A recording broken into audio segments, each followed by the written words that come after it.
Good morning. Good morning. It's March 30th, 2024 on a Saturday, 11 o'clock a.m. 2024 on a Saturday. And there I have audio confirmation. And I didn't mute desktop audio, so you heard that. And I'm going to unmute my microphone in Zoom. Those in Zoom, I cannot hear you yet. I'm going to wait. I think you're talking to each other. And let's see, I'll get that camera turned on so they can even see me there. That way they can mute their YouTube audio. Tony says AVDVR, good. And I'm going to come and say hello to people in chat. Chris Garrett was first. Rick Lakes second. In Zoom, I've got William, a.k.a. Bill Dawson, and I have Victor Werewolf. Where is the wolf? I don't know who that is yet. I got to guess.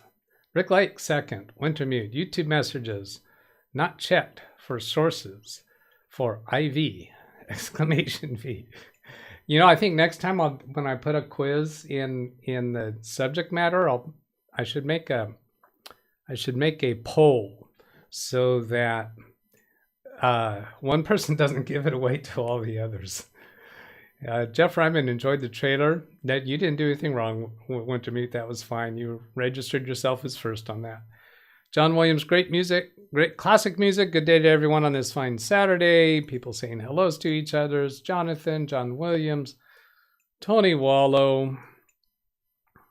And, you know what? Before I forget, since I don't have it queued up anywhere, I need to go figure out where I have this, because I just remembered something that I missed on Thursday's show. There was no show Friday.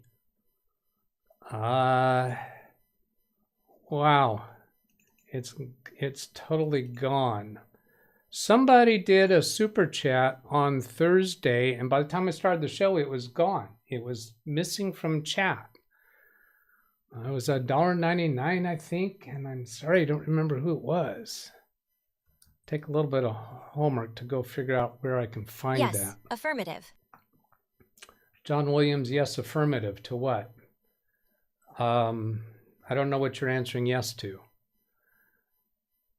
Let's see, John Williams, good to see you. People saying hellos.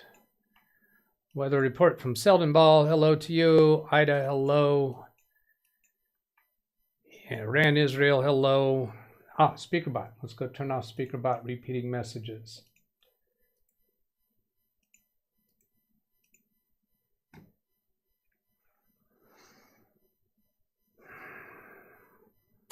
Alice Wintermute, not sure if tagging works on YouTube app. Tagging. Well, if you use the @ sign, if this is what you mean by tagging, and then AL, and it should pop up the person's name, and you click on it. It's more difficult from a mobile device because it won't pop up the names of people, but that'll show up as in a colored fashion on Alice's screen. Is that what you meant by tagging?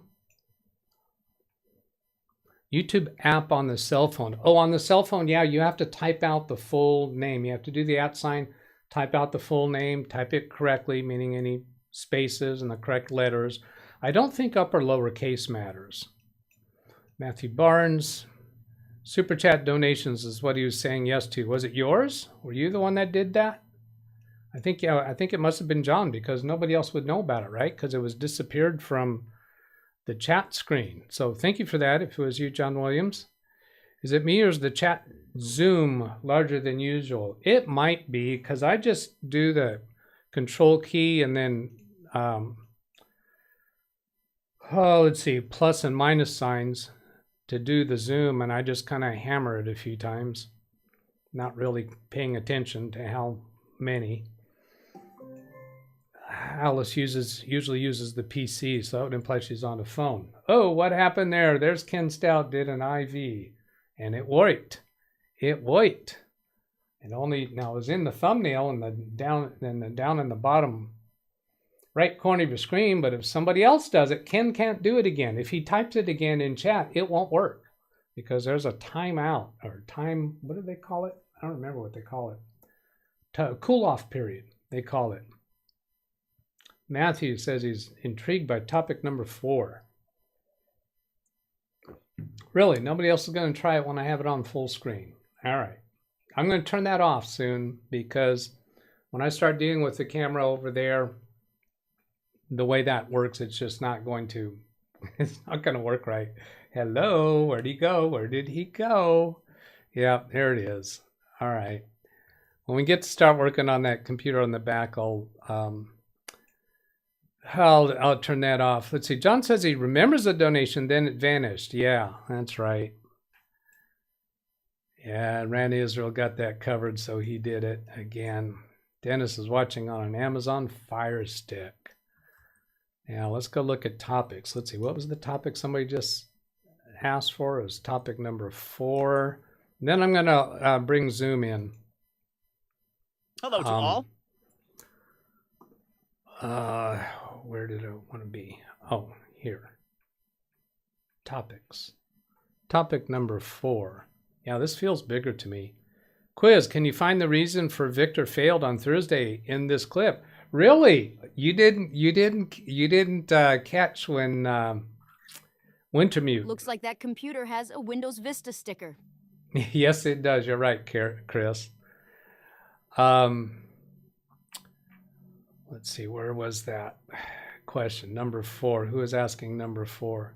Matthew Barnes, did you not read the earlier chat messages? Somebody did a spoiler and gave that away. Brian Lightfoot, Victor exclaimed, topic number 4. See, this topic number 4, if you click on that, now this is a clip from Thursday's show. So I showed this on Thursday and nobody picked it up. But I caught it later. The reason you took out your question of how many videos? Oh. Question. Did I take out the question of how many videos?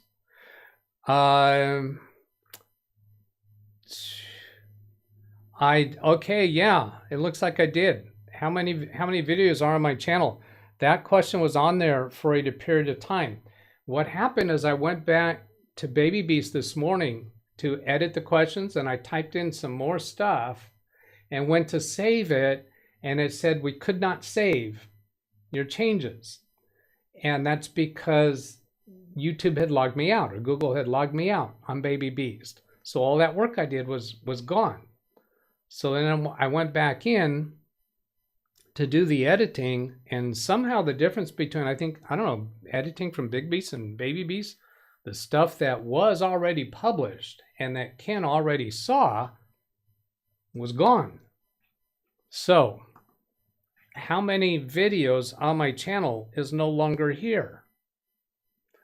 But I put that on there because I wanted to point this out before we miss it. Let's see, there's Matthew Barnes' comment. We'll need to come back to that. But, well, let's go over this way so that I can see my channel the way you guys see it. If I go to view your channel, I don't want to go into, and I'm going to zoom this down. Unfortunately, when I zoom down any YouTube window, it affects all the other windows. So I'm going to bring this back down to a normal size. Go to, oh, look up here, 999 videos. Today makes the 999th video. So what comes after 999? Remember on the gas pumps when they didn't have an extra digit to go to? Ken says this is 1,000.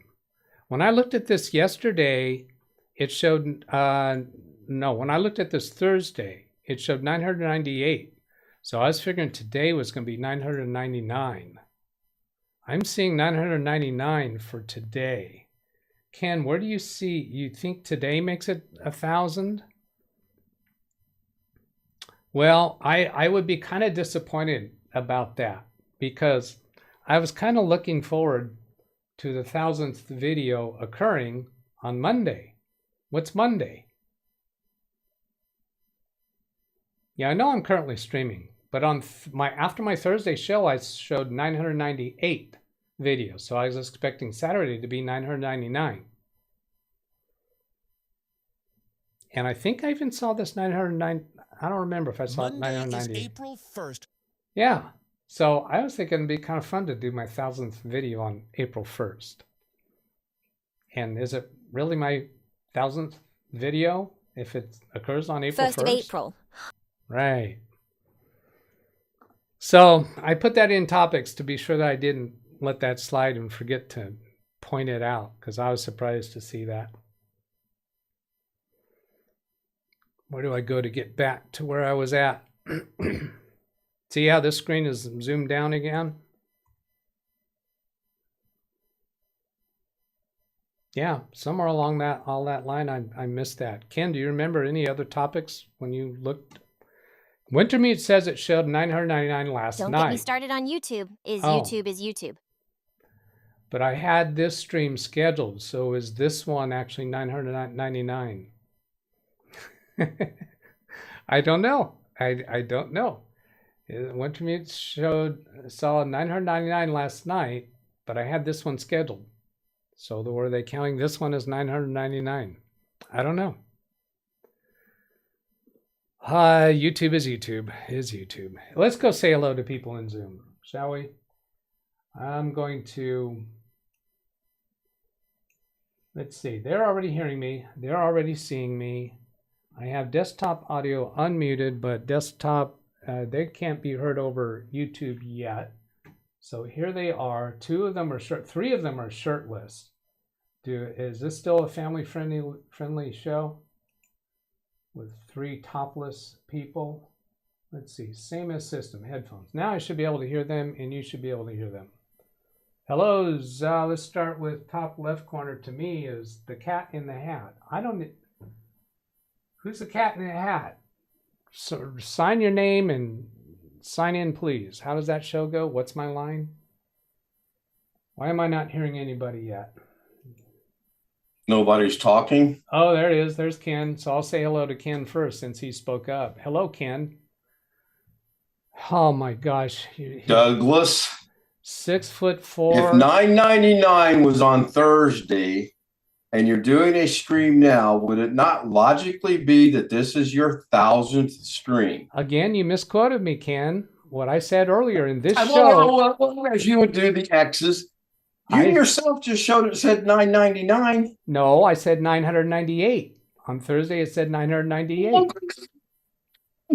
Alex, you're not paying attention. You just showed 999 on your screen. Yes. I can DVR it. Yes, I know I did, because that's what it shows right now. But Right. on Thursday, listen to me, Ken. Listen carefully. I'm using English words here. I appreciate that. Does it really matter? On Thursday, after the show was over, my count on that screen showed 998. So I figured Saturday was going to be 999. But right now it shows 999. So is YouTube counting the show that's running right now as 999, or is it counting it as 1,000? I don't know. It's 1,000. That's your. It's 1,000. That's your. I'll throw another caveat to this. Is that your 999? Does that include any of your uploads, your shorts, and just is it only your live streams, or is it all encompassing? Do you think I know how YouTube comes up with that number that's at the top of that screen? Well, yeah, you're Doug Betts, Live Windows Training-DougBetts. Yeah, so that means I know what I know, and what I know is that YouTube is YouTube is YouTube. You can't count on any of their statistics as making sense. Oh, God, you know what? You don't know how frustrated I am right now with YouTube. I am down to $77.14 in revenue made. When someone can explain that to me, how you go from... Well, I think seriously, I think the way it works is every time someone watches your video, they charge you back for that. You are being serious. No. Okay. Where's your sense today's of humor? March 30. My sense of humor is really good, actually. No, thank you. You didn't catch that.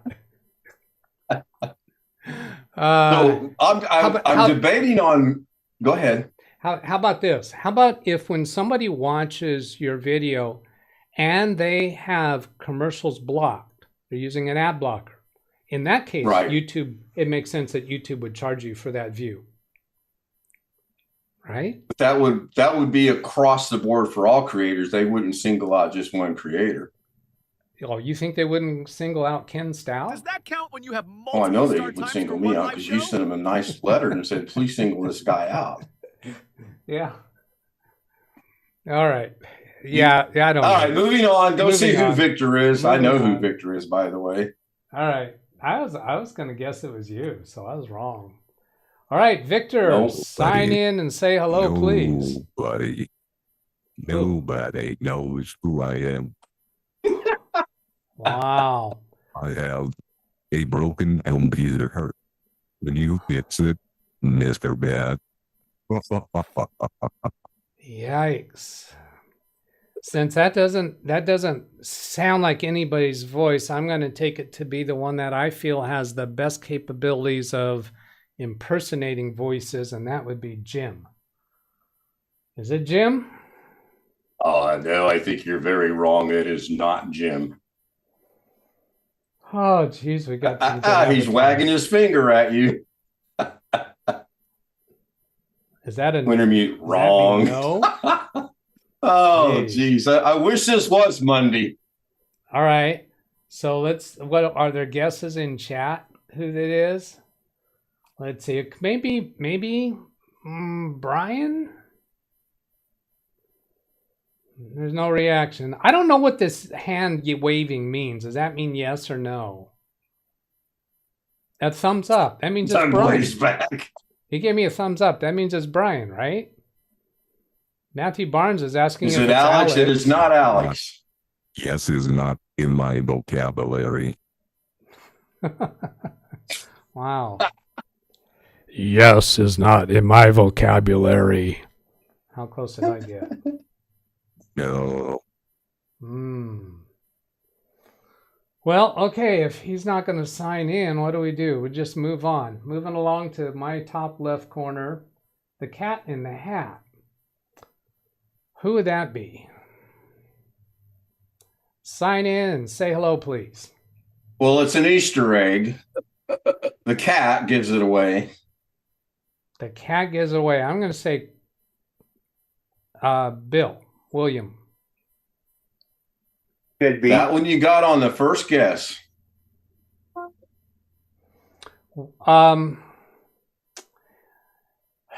Yeah, I almost said Chris first, but I cheated a little bit because when Bill first came in, he had his normal camera on. And I remember seeing it. Oh, okay. So then I remembered, okay, he's Princess. He's got the cat named Princess. Right. So I got that one. All right. Well, all right. I'm going to bring chat back up on screen. And did we actually show 4? I think I started to go there and then got distracted to come back to Zoom. This was the clip that from Thursday's show. And here trying to see. Yeah, well then I displayed this on Thursday and nobody mentioned it, but later in after the show was over, I was looking back through chat messages and somebody asked when I tested it, did I do the test from chat or some other method? And somehow that gave me cause to come back and look at this screen, and it was this YouTube message checkbox. SpeakerBot is a Twitch first program. And so every time I put in a new command, it defaults to Twitch. So that's all it was, is put the check mark there. And we didn't catch that on I do believe your Thursday's SpeakerBot is not working right now. Really? John Williams put exclamation D10 and it never came across. Looking for that. No, he didn't put an exclamation mark. He did a lowercase L or a... There it is. Yeah, he didn't do it right.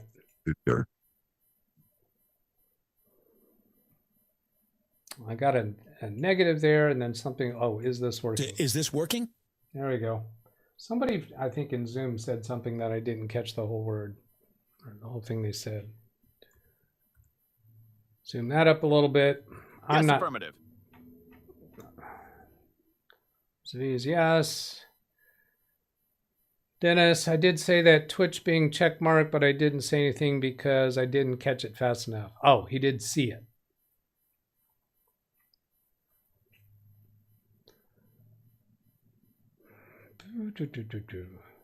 Do you have a bone to pick with me about the meaning of Easter egg, Ken? I'll deal with that in April. Okay. Well, sure, since you brought it up, let's discuss it now. All right. It's always been my understanding on Easter egg, it's a visual thing, something you see on the screen, not in a text message and or an explanation. But if you want to go with Victor exclaimed, meaning, well, the mileage may vary, or however you say that. My Easter egg is visual. The Easter egg, not when it was typed out. The typing it out triggers the visual Easter egg. The visual Easter egg is me disappearing. Okay. An Easter egg is in my experience and definition, in the term that we're talking about, is, yeah, you're not going to see that now because this is on the Zoom camera. It worked a while ago though, but I put a little V in. Is capitalization matter? No, but I have to have the right camera on screen. Right now you're seeing me through the Zoom camera. Gotcha. Yeah. Yep, I got you. So this scene, it doesn't work on this OBS scene. But anyway, an undocumented feature that does something that serves no useful purpose, but is just put into as some kind of a comedy relief or fun thing. And there's a way to trigger it. And in my understanding, on Tesla does this on their on-screen things. You can press a certain image or secret spot or something on the screen and it makes something happen. And that something that happens would usually be visible, but it could be an audible thing, I suppose. But there's another kind of Easter egg that I think Gary has told us about from time to time, that there's some kind of a logo hidden under a panel somewhere, or some kind of a image hidden under a panel in some cars. That's referred to as an Easter egg as well. And that's visual, but you don't have to do anything to trigger it. So that's my understanding of Easter eggs. I'm not going to try to catch up with all those chat messages. You're saying you need the Easter camera to see the Easter egg. Yeah, either this is my camera one, and this is also my camera one when it's picture in picture. So that now if somebody does it, they'll be able to see it. Now it actually did function when I didn't have this camera on. You just didn't see it happen.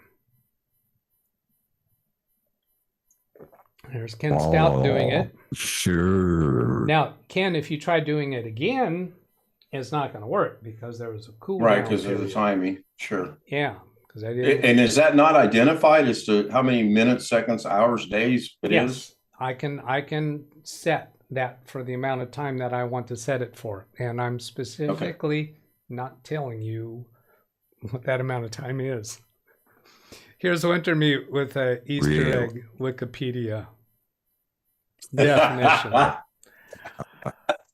An Easter egg is a message image feature hidden in software, video game, film, or another usually electronic medium. The term used in this manner was coined in 1979 by Steve Wright, the then director of software development at Atari Consumer Division, to describe a hidden message in the Atari video game adventure in reference to an Easter egg hunt. An example in Moonlander. I'm not reading that through carefully enough, but that fits my impression. But the Easter egg in my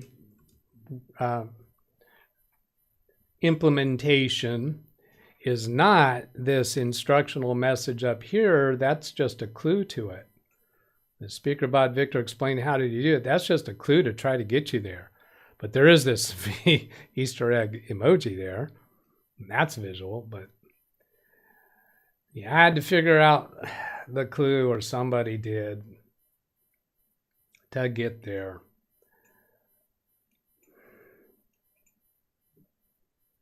Well, Brian was on the right track at one point in time. He mentioned who's Victor or what's Victor or something.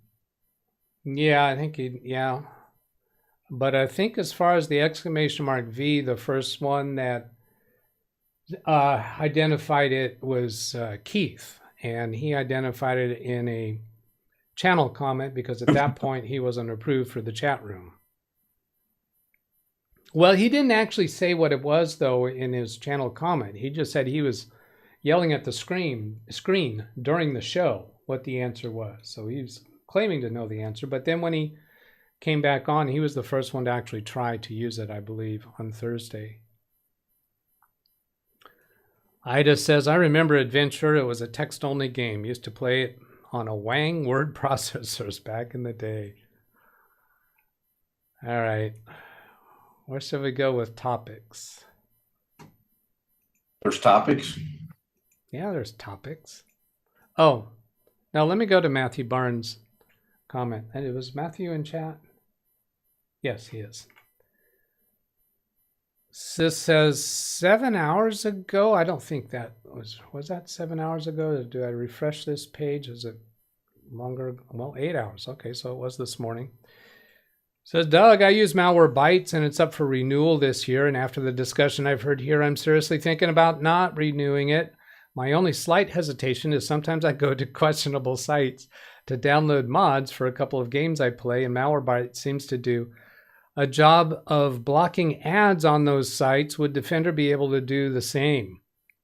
No, I'm surprised that Malwarebytes would block ads. I didn't know it does that. Windows Defender is not going to block ads unless they are malware of some sort. Now, if they're advertising malware, I don't think Windows Defender would block it. And for technical people who are doing things like you're saying, getting mods for games, I think that's very reasonable for you to have a third-party product such as Malwarebytes to protect yourself better. But for my business clients, no. And for me, no. Although I did say on Thursday I might be up for trying it out and showing how it works or doesn't work for me, or what my experience is, because it's been a long time since I've actually used it.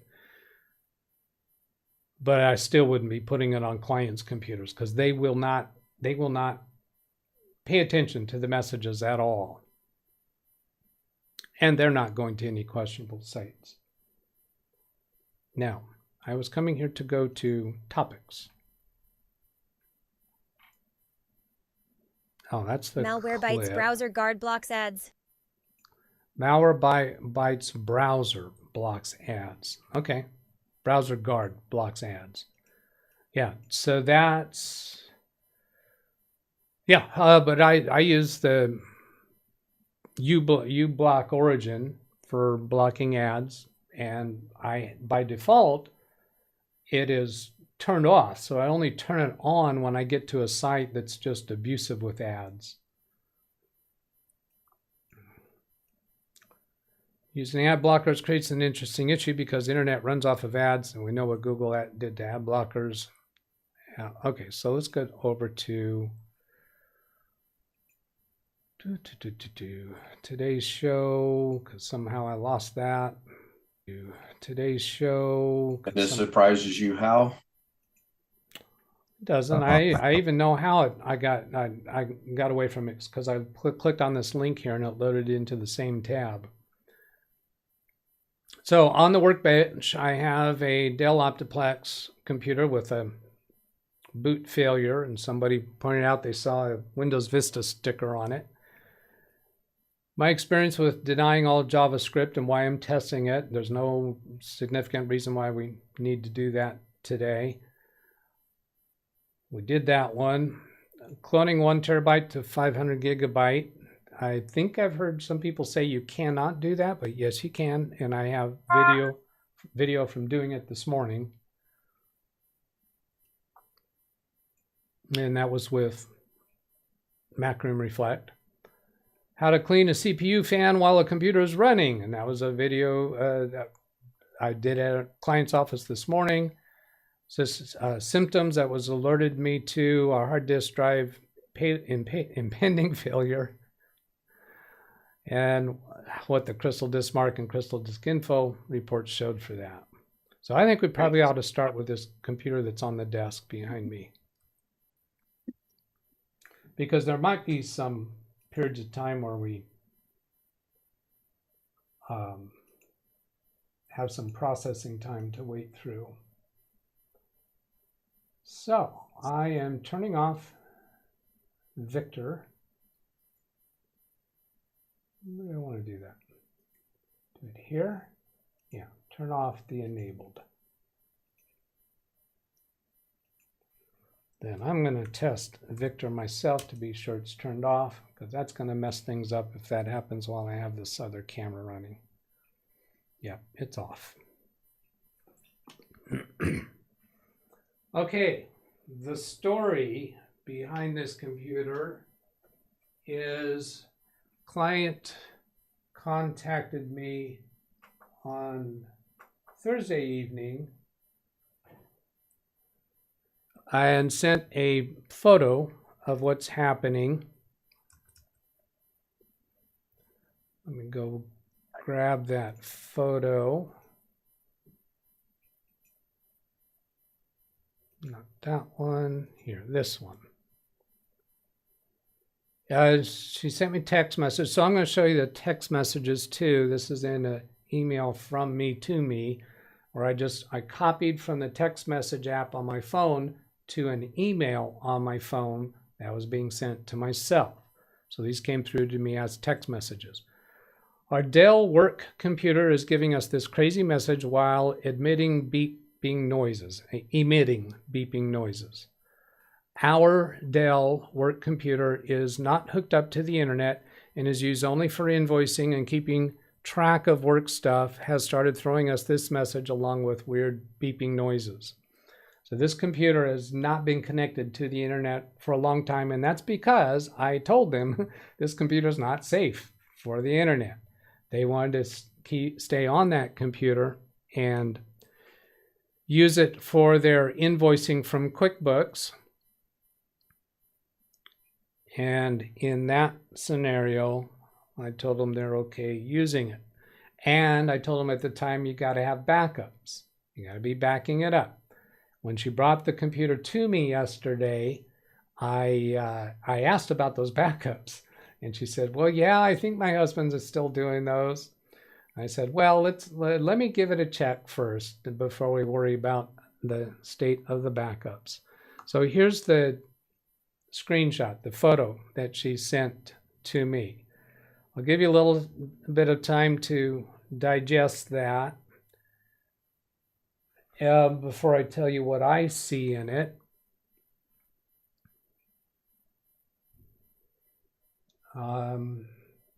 Let's see, if you want to be able to pause the video on that, you could go to a tab on your browser, right click and choose duplicate.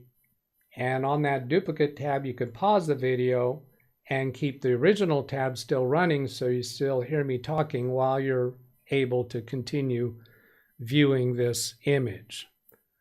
And because I'm about to take it off screen. I wanted to give you a little bit of time to look through that and see what you learn from there before I start talking about what I see in that. And then we'll start, I'll tell you what I have found so far on the computer. My intention was to not start the computer or do any troubleshooting with it until the show today. They want their BIOS back. Okay, Jim. Oh, by the way, they have another computer that is connected to the internet, and that's where they do their email and all of their internet-related stuff, and it's a current computer. Well, current enough. It's Windows 10 or Windows 11. I don't remember which one it is. Greg M says D-Drive is going south. Drive is going south. Frosty Winnipeg. Hello, Frosty. Hard disk drive previous error stands out. There you go. Good eye. And that's enough to get you add as moderator.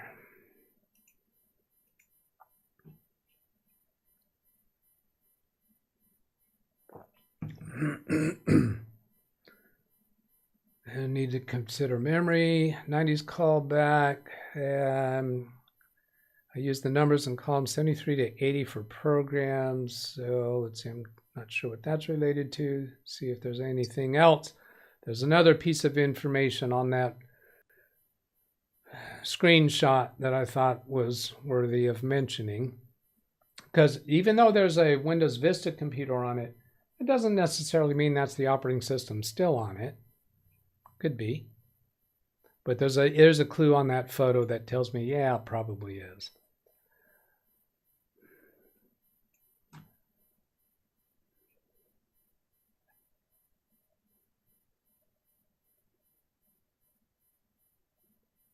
Talk about punch cards.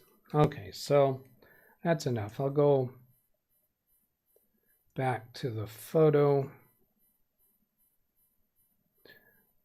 The error code up here, message hard drive 0 self-test log contains previous error.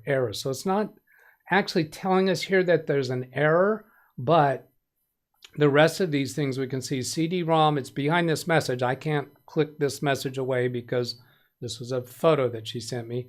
But here it says test res. Well, what it says actually is test results. And these two probably say pass, since there's no other lines there. This is what it's going to say when it's not passing. This is the way it shows up. Memory testing 0, test results passed. Then down here, memory. The other thing that you didn't point out is it looks like it has 2 gigabytes of memory.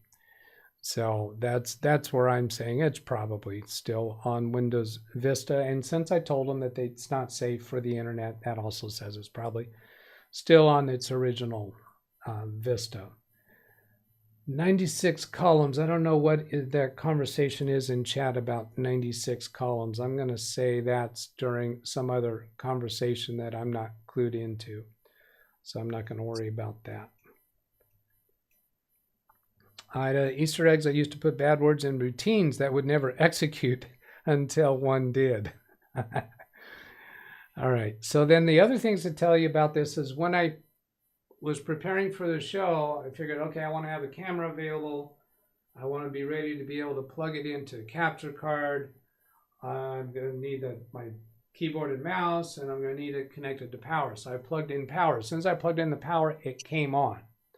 Not just for that little short startup that some computers do when you connect them to power. It came on full, loud fan noise, and it came on with some kind of a signal code here. I think it was stuck on 3 and 4 were solid and the others were off. Take it behind the shed and put it out of its misery. Okay, Jim, I understand. Now, but we don't need to get this computer back in use, but we need to salvage their QuickBooks. That's the main objective. If I put them into another computer, they're gonna go ahead and bite the bullet for it. So I turned the computer off because I didn't want to start the show with that loud fan noise. Held down the power button to get it to turn off. When I let go of the power button, it started back up again. So, but when it started back up again, there's no loud noise. So it's still on. And these are numbers here, 1, 2, 3, 4. And then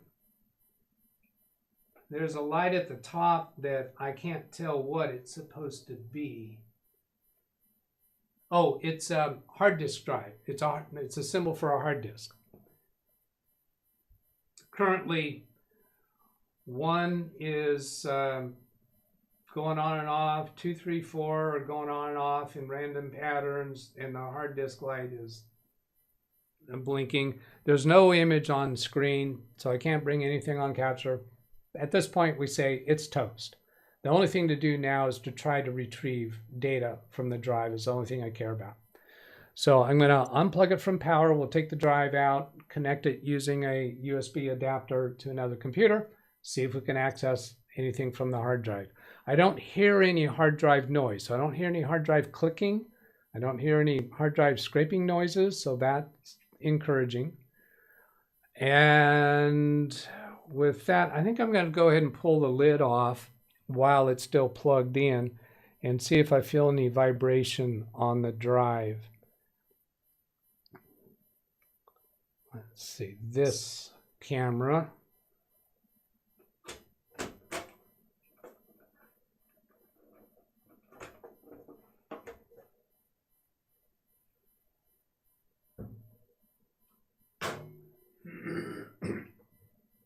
Wow. Look at that drive.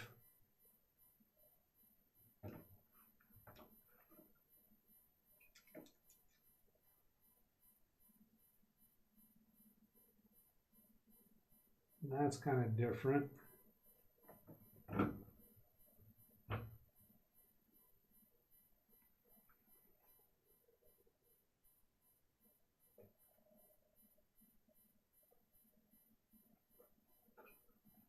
Let's try this. This is not needed.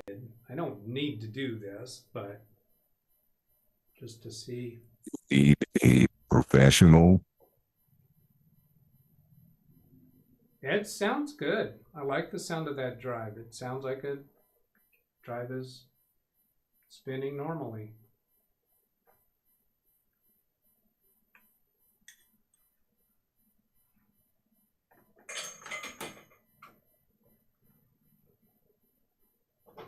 Holding down the power button to turn off and then pull the power plug.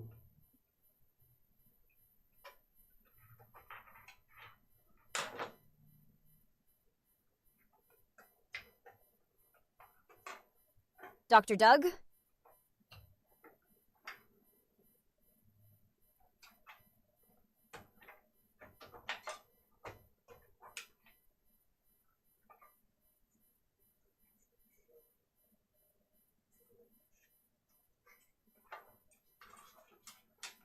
Okay, here's this. Turn your head and cough. Signal cable is in these plastic clips. It's got a fan in this drive carriage, and that's connected to the motherboard.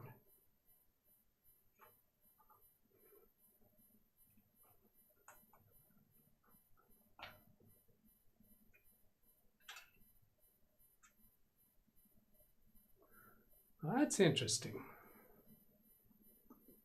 Yeah, it's dusty in there. Here's SATA connectors while it's in this carriage.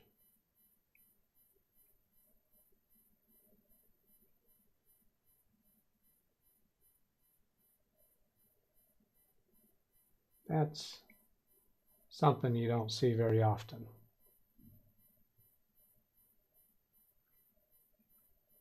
So it looks like what I'm going to do is use my drive adapter, USB adapter right onto there and plug it into a USB port. Looks like SATA pass-through connector. Yeah, SATA pass-through connector. That's a reasonable name. That goes on all right. Getting dirty. Where do I want to put it? All right, I'll do it on Big Beast or Baby Beast. Do it on Big Beast.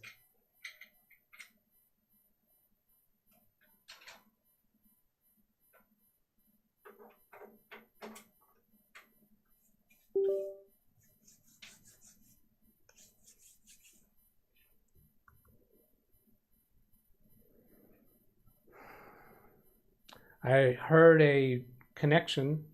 This connector is not good for 3.5. Connector is not good for 3.5. Yeah, that's a possibility. I have another adapter that might work for it. Let's see, that is mine.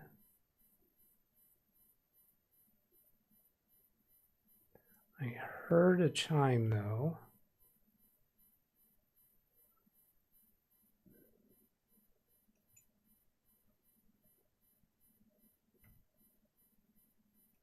Yeah, it's not showing a drive there, so no, I don't think that worked. Okay. You need external power for 12V.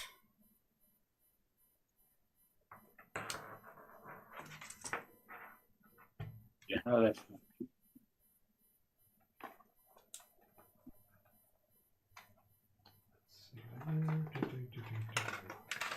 could do that.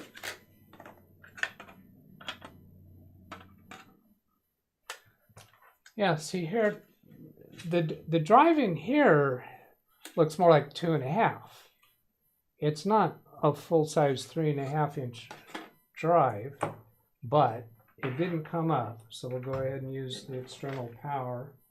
So here's another adapter that I have, and you saw me recently order this. So this connects to a USB port, and this is the one that has both the Type C and the Type A built into the same connector, and it plugs into AC power.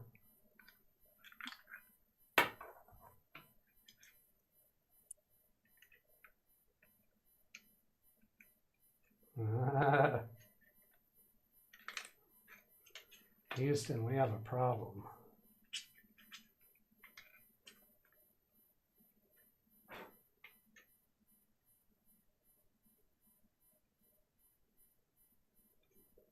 Okay, so here's what's going on now. This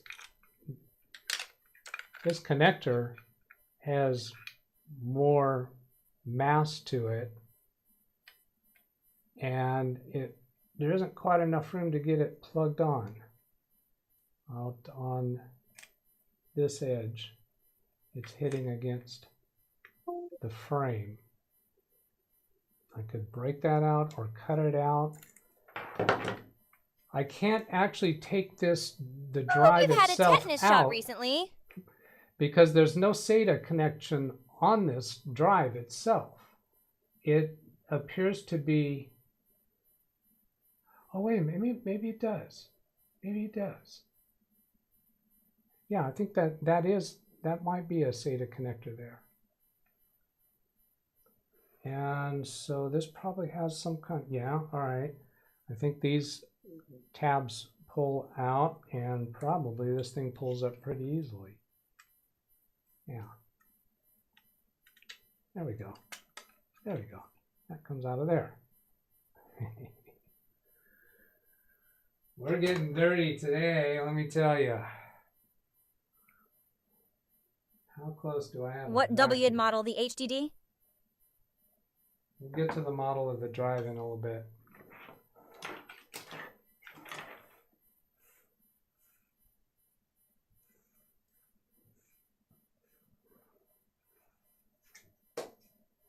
Dusty boy. Yes, it is dusty. Yeah, that's got a SATA. That gives me good access to the SATA connector that I was trying to connect to without taking the drive out from there. So let's go that way.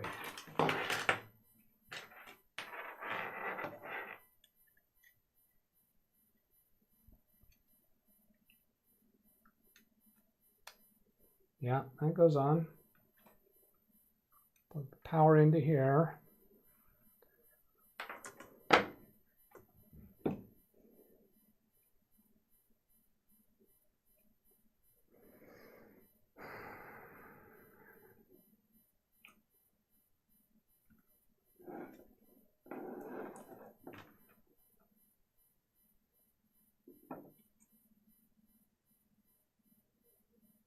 Maybe.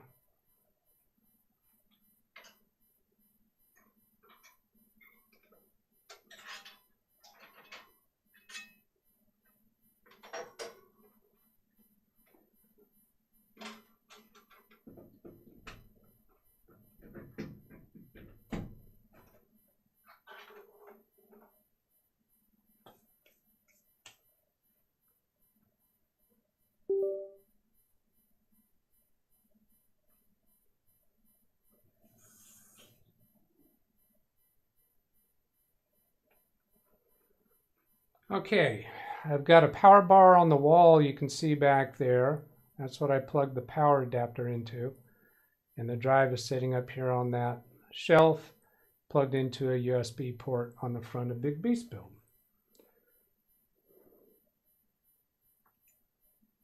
Here we have eject the external D drive, so that came up as D drive, not accessible.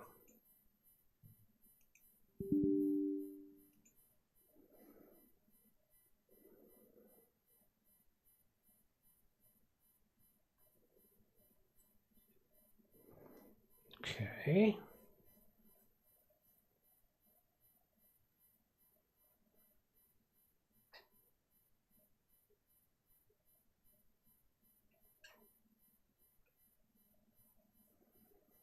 We can hear it running.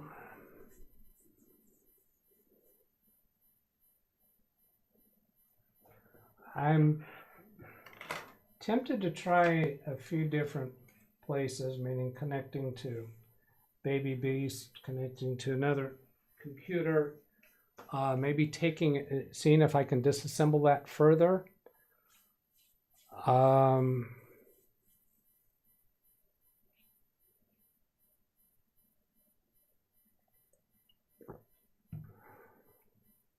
At the moment, undecided which direction I'm going to turn next. It looks like a normal 3.5 SATA. Oh, Zivi was asking for the model. All right, let's go down that road. Oh, I'm going to try doing an eject first. Turn off the picture-in-picture, come down here.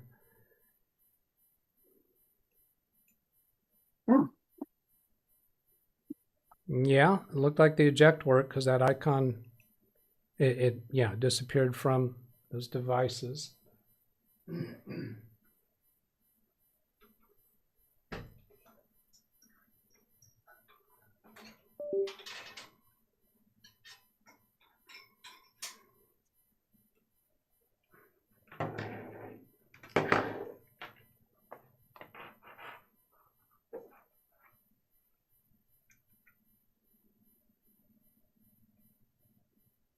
Be right back.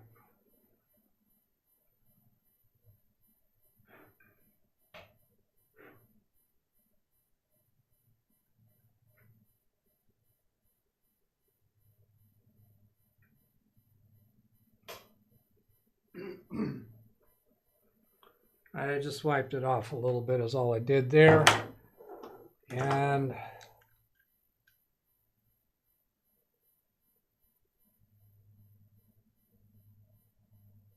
see. Oh, you know what? A better way to give you a good picture of that would be here.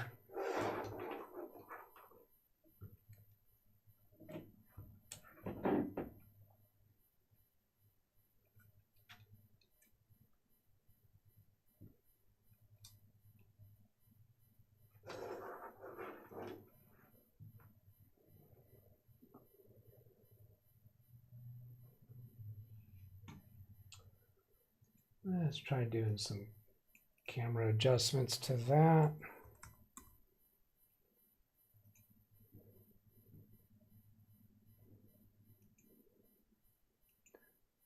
Let's do.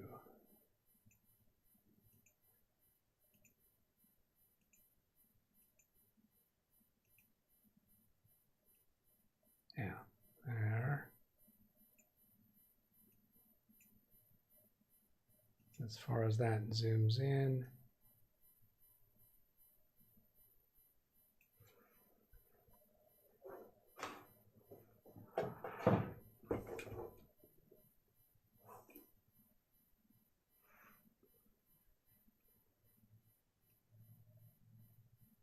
There we go. WD 800 HLFS. Stop rocking the boat.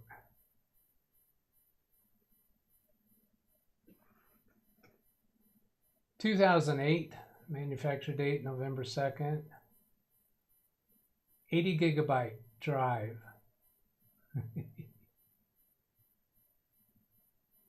Velociraptor Doesn't that sound like a big deal? Serial number. Yeah, Brian, is it still under warranty? Can you check? Every time I touch the desk, it starts wobbling like that because I've got this camera on such a long arm. So again, you can pause the video if you need to see more of that.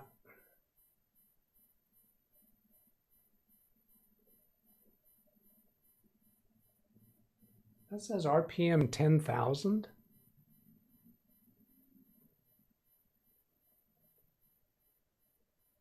Yeah, it does.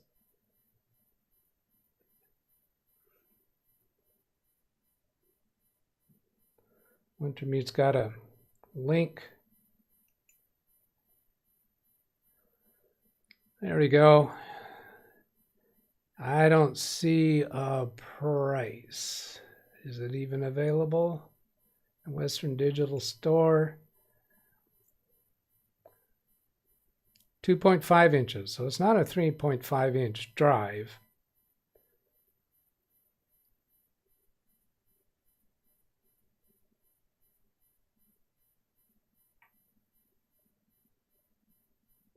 Visit the Western Digital Store. No featured offers.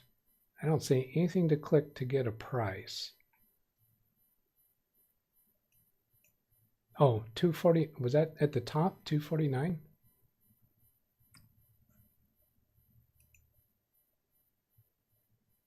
There. No, that's something else. No price.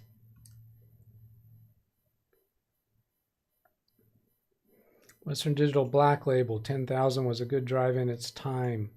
I don't think it's, no, it's not SAS because it has SATA connections. Maybe the caddy is not giving it enough power. Maybe. Could there be a problem with the caddy?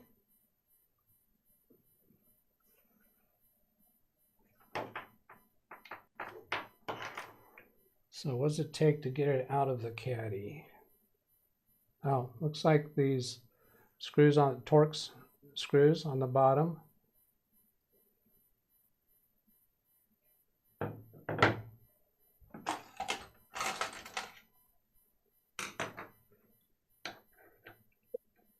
don't have the right size here. I'll have to go out to the car to get that. I'm going to bring Zoom up on screen. Ken, you want to carry the show while I'm away? God, that's dangerous. That's a dangerous idea. Sure. What would you like me to do? Explain Easter eggs? Got it. Go ahead. You're on. I'll defer to the wolf. Or not. I'm still waiting for Mr. Betts. A broken computer. He's gone out to the car to get the tools to do that. He'll be right with you. Commodore Vic. Let me make this quick comment and then I'll watch the Zoom chat blow up. I'm currently scrolling to 65,869 photos that are on my system. Now my system consists of a D drive, a C drive, and a external H drive for storage. I don't have anything plugged into my docking station. That's just the 3 drives that it's connected. Hello, Jim. Welcome to the I don't know, whatever show this is. Oh, is he back? If Jim is here, how can I be here? Wait, that's true, because they thought you were Jim. So, Doug, you are back? I'm back. Okay. I am Jim. The other guy is an avatar.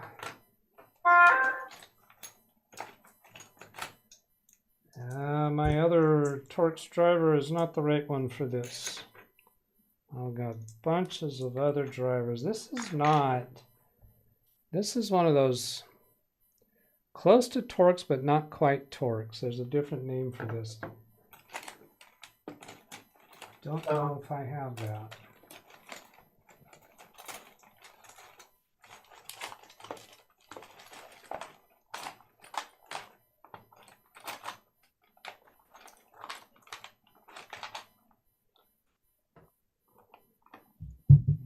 don't think I could make something else work either.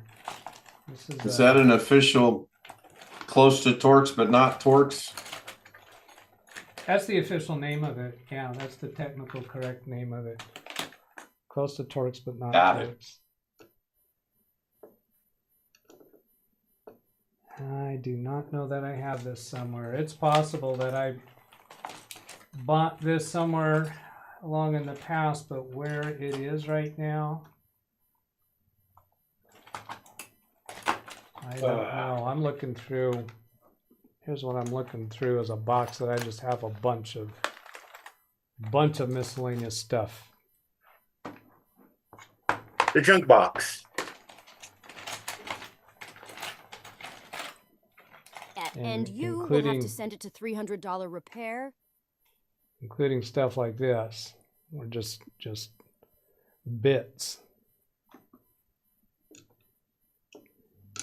And I have a few kits of bits that any of them might have the right stuff. You know what? I think I have a pretty major iFixit kit that's all in its own wrap that might be more complete than anything that I have in here. So, back to the Ken and Jim show while I go upstairs. I didn't realize that it was our show. Didn't either, but apparently is. So, Jim, how you doing? Hanging in there. You will have to send me an email with some information so I can send something to you. All righty. I can do that.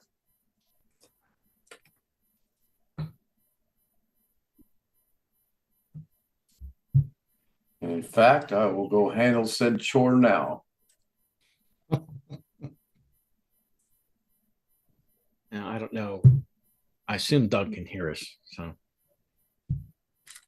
I would say practically the entire state of California can hear us. I don't know if Doug can hear us or not. He stepped out to find his. It's Doug. He's lost and he's confused. Well, seems confused. Does he know what he's doing? Yeah.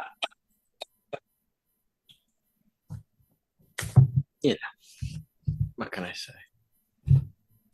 Now, of course, this drive being this old, God only knows. I mean, there are a couple of free recovery software pieces out there that will tell him whether or not it's just the partition table that's screwed up, which could be for something that's that old.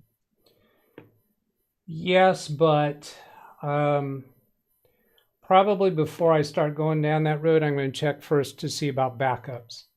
Because at this point, it's being challenging enough and more work than it is worth if we have recent backups. If he's got his recent QuickBooks backup files on external media, then call it quits here. Because a simple connect to USB adapter and copy the files off is not happening. So do I want to bother with trying to find the right driver for that to maybe be able to access it when all this time there is a recent backup on a USB thumb drive? Nah. Wait. Hold on. Hold on. You of all people just said that? I know. I was thinking that, but I couldn't bring the right words to mind. Oh, I can bring a few choice words, but I'm not going to do it. Not the live Windows training DougBetts that we know that will spend 3 hours going down numerous rabbit/squirrel. Oh, yeah, Doug, you clearly are not giving up. Say no. This show is going to go till 6:55, at which time you're going to switch over to Fortnite and take all your frustrations out on Josh Kendrick. Nah.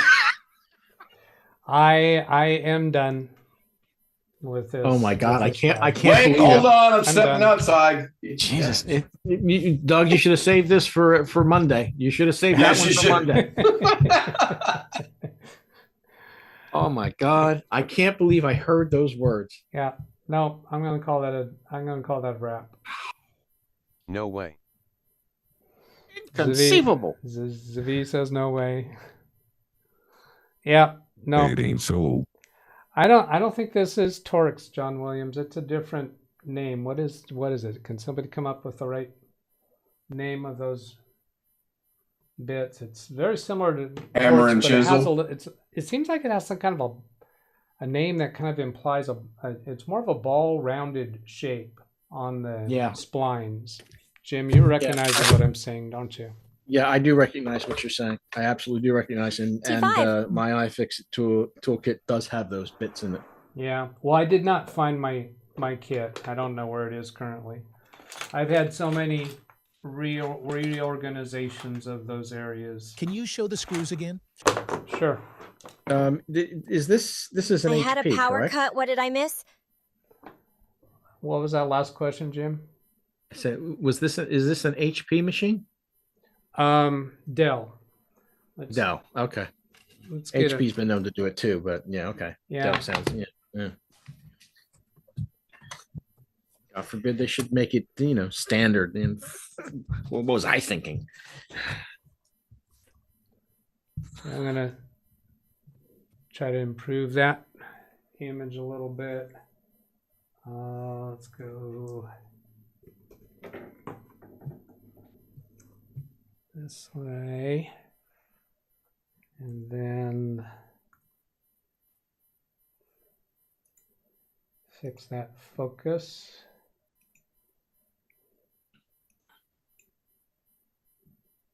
It'll stop bouncing around once I get my hands off the table. Yeah, Greg thinks pentalobe. It's what Apple uses a lot. Yeah, there is lobe. Apple uses that. Yeah, lobe is the word that I was thinking of. Yeah, it's pentalobe with a little bump in the middle of it, just because, let's be completely different and give everybody a hard time to get something apart.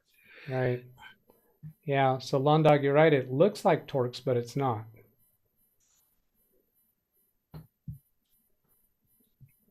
So there you go.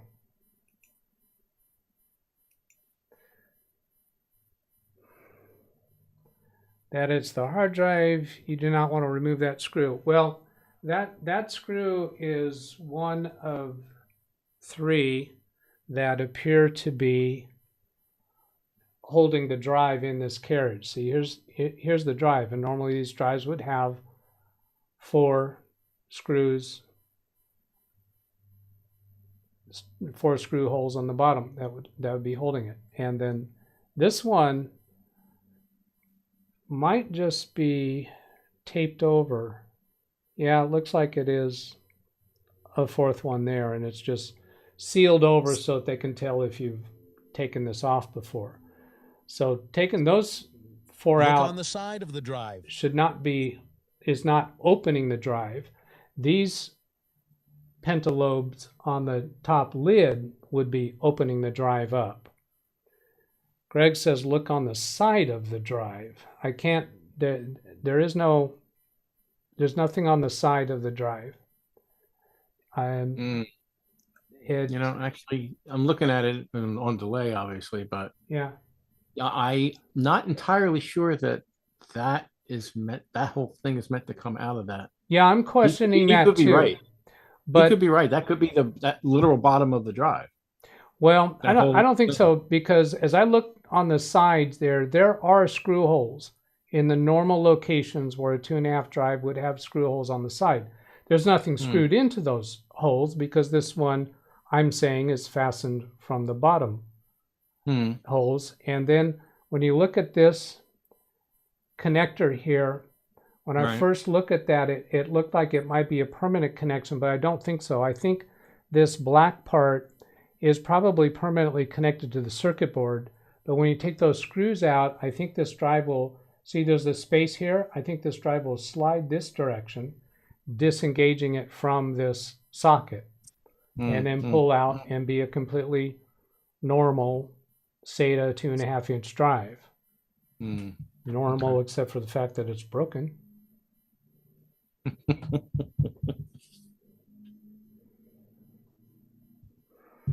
And that Amazon listing for it.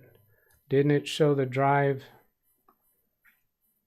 Well, this picture is not showing the entire drive. It's just zoomed in on the label. Let's see this one. Yeah, these photos could be mounted inside one of those carriage, whatever, cassette, whatever to call it. But again, I think it's not a good idea to go further with this, at least unless I find that their last available backup is way too old. They send a copy of the QuickBooks company file periodically to their CPA. I don't know if that's done monthly or if it's done once a year for tax time. So certainly whatever media they're using to transfer that back and forth, they probably still have the copy of the file that last came back to them from the CPA.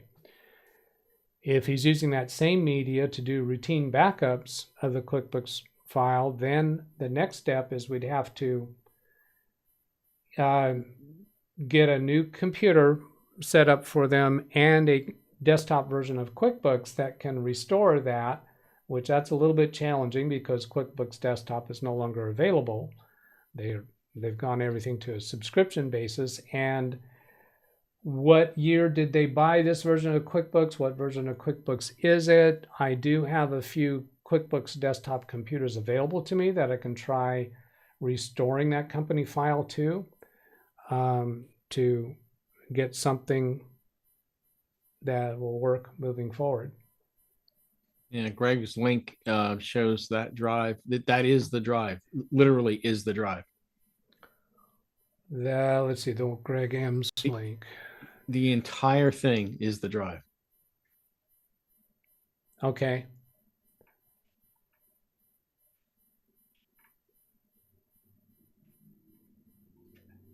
Yeah.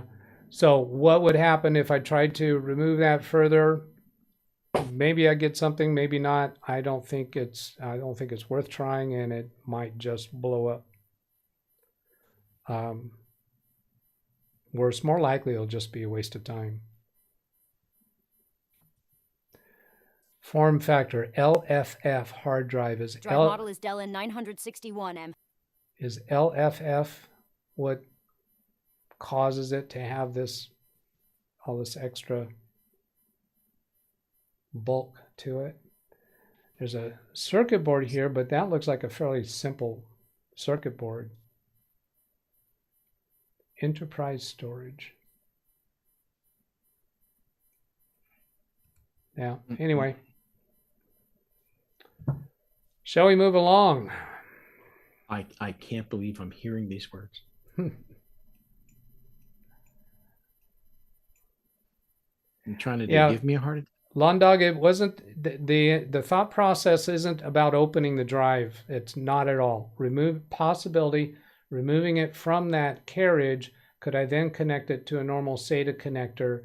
And is the problem with this drive actually in that the electronics of that carriage that the drive is mounted into, but not opening it, not at all. Massive heat sink due to 10,000 RPM. That makes sense. That's very sensible. See all these cooling fins? That this whole thing is a massive heat sink. So if I were to take what appears to me to be a 2.5-inch drive out of here, could I access enough to get that one file off? But that's not worth trying until I find out that they've got a lot of data on here that's not backed up. Now, if they do have a lot of data on there that's not backed up, it's possible that that data is recreatable. It's a plant business. They service live plants at their clients' offices. So they provide plants to businesses and they service them once a month. So they have regular monthly billings. I suppose it's probably a regular amount each month that is probably recreatable from their prior copies that they do have, meaning they could perhaps just need to generate monthly bills since the last copy of the company file that they have. And for them to have to go through the pain of building this back up is kind of a motivating thing to do better in the future if they haven't been keeping up with the backup schedule that I set them up on. All right. Now, Easter Egg Jr. has a computer problem that he wants me to help with. So what seems to be the problem, Easter Egg Jr.?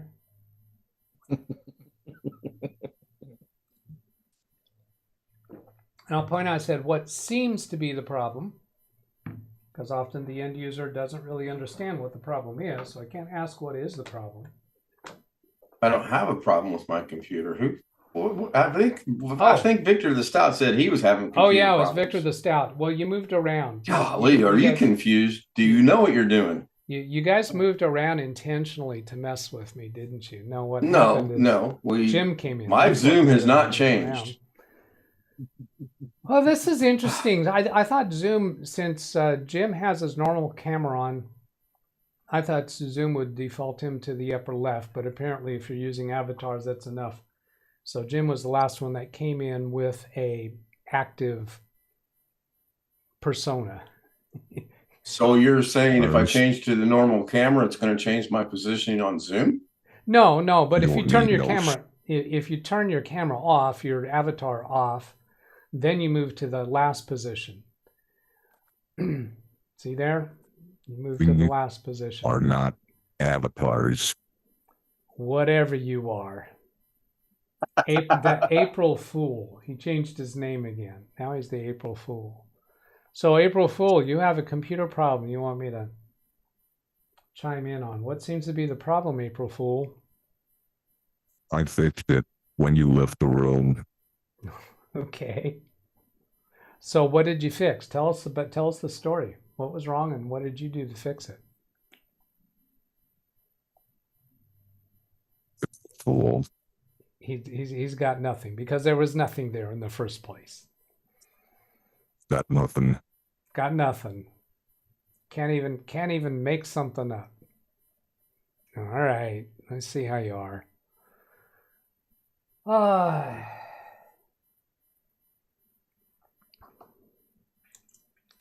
Do we have anything else to talk about? We have things to talk about. The question is, do we want to talk about the things we have to talk about? That's the question. If it's from you, probably not. Dell OptiPlex boot failure, JavaScript. That hurts my feelings. That was the whole point. Clone from 1 terabyte to 500 gigabyte. Clicking CPU fan. Could go down all that road. Were there any questions that came up in chat? Could the drive CPU? I'm sorry. Clean a CPU fan while a computer is running? Yep. Okay. Yep. I did that this morning and have video of it. Can you hold up your fingers, please? We want to count 5 on each hand. Count to 10. Gee, without much doubt being expressed, I want to show it to you because it's not a big deal. Ran Israel saying, could the drive be BitLocker encrypted? Absolutely not. Not with these people, not with Windows Vista. And yeah, I should be able to connect to it and see the existence of the drive, even if it's BitLockered. I should be able to get to a point where I could enter a BitLocker decryption code. So no. New monitor, paid $35 for it. I've seen where a drive read-write heads will get stuck, no longer move freely. Yeah, I've seen that too. And that is a potential on this because I can hear and feel that the platter is spinning, but I didn't hear any read-write heads moving. And the client said something that gave me the understanding or impression that this has happened before and he's been able to restart the computer and it would work. So it's been something that has happened occasionally and he just restarted and it would work. So rather than saying, hey, Doug, is this anything to be concerned with? They just kept going with it. So I'm hoping, I think that he's probably been very regular about backups because he does the bookkeeping for his wife's plant business, but he is a assistant branch manager of a bank. And that personality that would do that type of a job strikes me as a person who would be very attentive to procedure and risk adverse and being cautious. Just my impression of the type of personality that would be in bank management.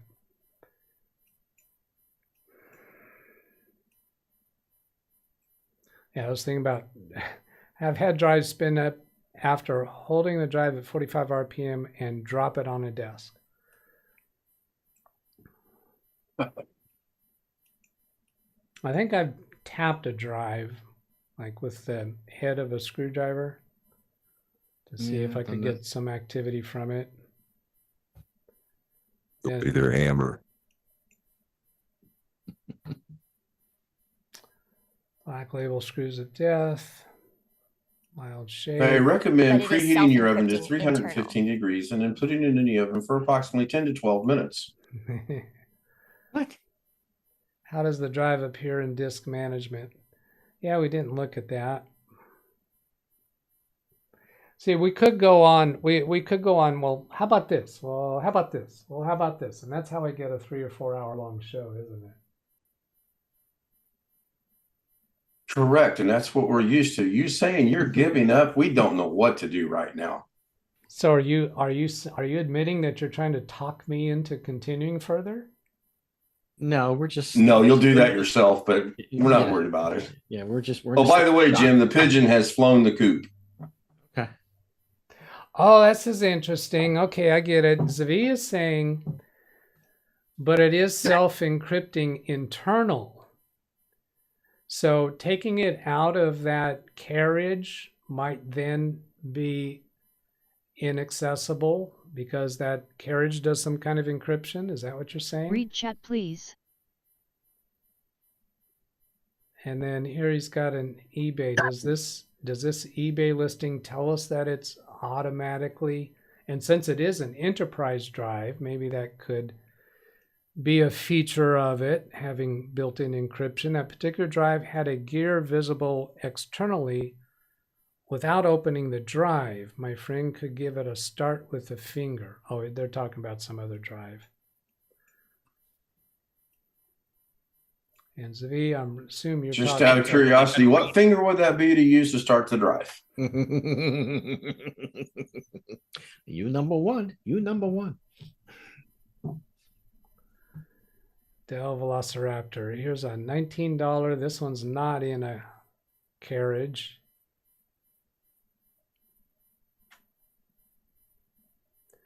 So is this 10,000 RPM? N961M. I'm looking at the drive. Was that a number that was on it?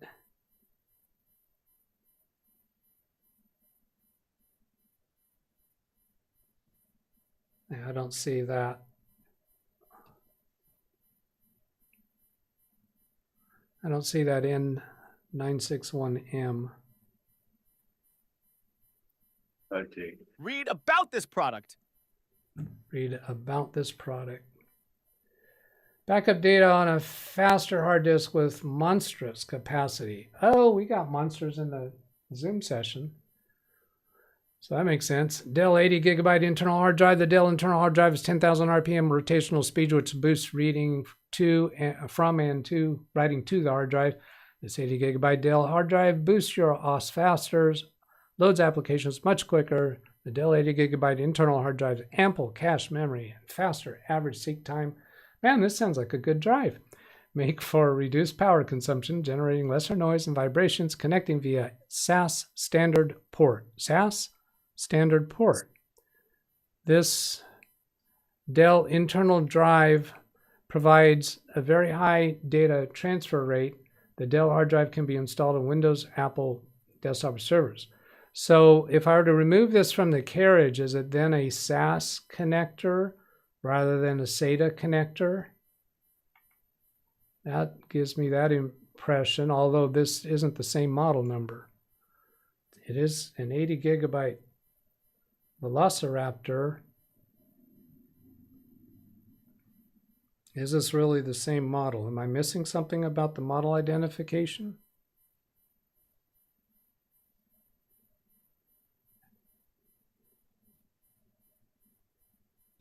This is model WD800HLFS.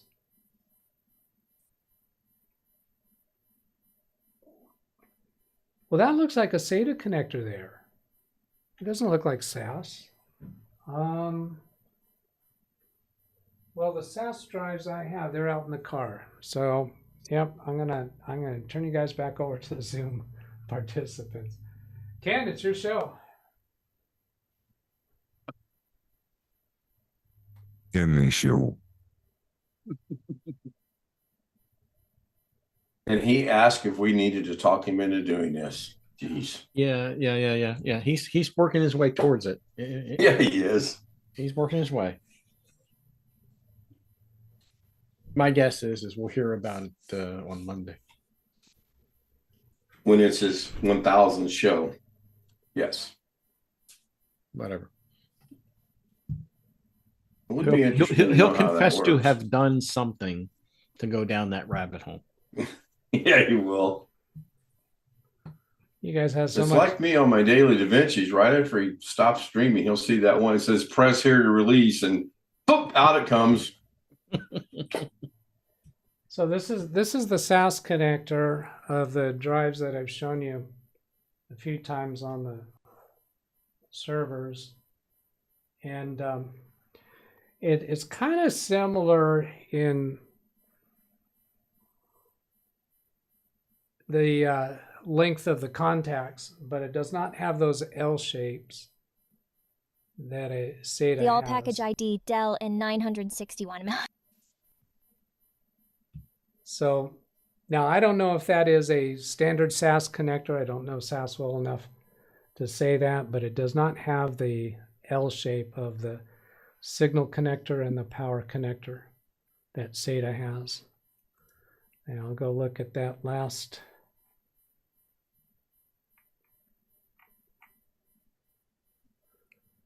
This is called Ice Pack.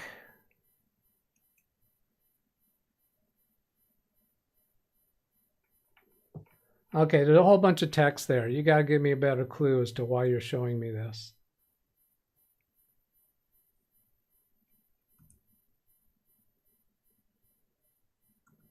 I don't know why you're sending me to that. You can remove it, but the ice pack is to cool it. Okay, so he's saying that carriage is to cool it. If you remove it from the ice pack, you have to find a different way to cool the drive. I don't intend to use it in production. I shouldn't have to cool it if I'm just trying to copy one file off of it because it's not working it very hard. I'd like to remove them from the ice pack heatsink to reduce noise. This person wants to use the drives without the ice pack. Okay, so that's the official term for it, is ice pack. Okay, I think I understand, Greg. That's what why you're showing it to me. Tim Sal has a brick that will fix it. Article showing the drive removed. Oh, there we go. Good. So this is giving confirmation that I can remove it. So is there something in the ice pack itself that is causing the drive to not function? Let's see, he said it show. Oh, I might have to enable JavaScript on this website to see whatever they have there.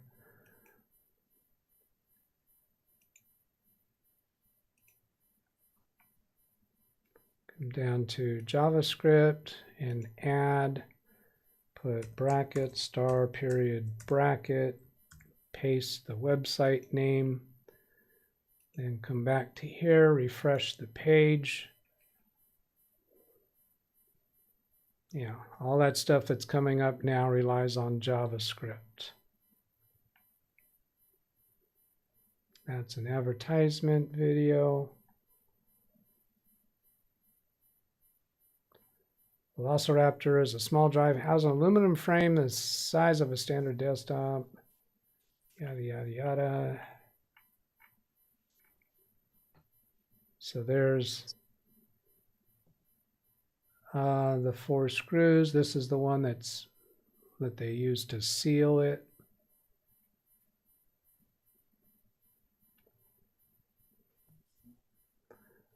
Sounding to me like that frame is just for cooling.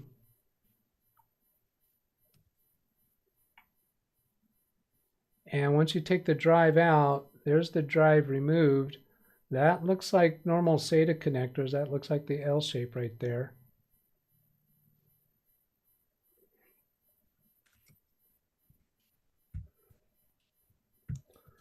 Hello, Rick. SAS and SATA look very similar. Yes, they do, but there's that L shape is how I recognize the difference. So I don't have the drivers to remove that at hand. All right, then I'll go show you cleaning a CPU fan while the computer's running. Not something I normally do, and I just had an occasion this morning where it was convenient to do that, so I did. And I thought, I'll make a video of it. Oh, I've got to do another. I've got to enable another. I'd see the iCloud's not coming up, so I need iCloud.com. Basically, the why I'm doing this is because I'm convinced that those fake infection messages that come up that give the audio and a bunch of scary messages on the screen is using JavaScript, and can I increase security by turning off allowance for JavaScript? And how much of a nuisance is that? Well, it's going to be a big nuisance. So that's not feasible. Then go refresh that page. Let's see, I'm going to take that off screen while it refreshes because I don't know what all's there. Sign into my iCloud. Oops, accidentally signed into my brother's account again. Because his is shown first on my RoboForm. Oh, and then my 2-factor.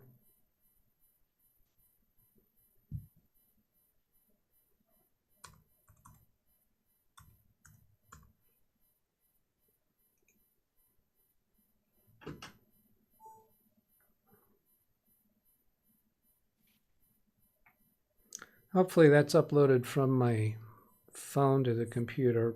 Yeah, it looks like it has. Got 2 videos there. So this is the desk that I was working at a client's office, and this is the computer in the thumbnail size. But here's my shop vac. I just transport it with a hose connected on both sides. Got a crevice tool, and to do this I wear a mask and use a duster, can of compressed air. Then here's a video. This computer is on and running. Okay, I just silenced it. You can tell that it's running, so you can see the dust blowing around there. The computer is running, and I'm doing this while it's running simply because it was cloning. It was in the middle of a cloning action, and they decided, you know what, I think I can just go ahead and clean out that CPU heatsink while it's running.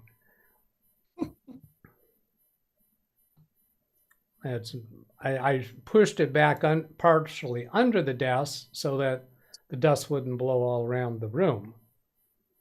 And this is at a time when the office was closed for the weekend. So and then here's another one. This is where you see me get in there with my fingers.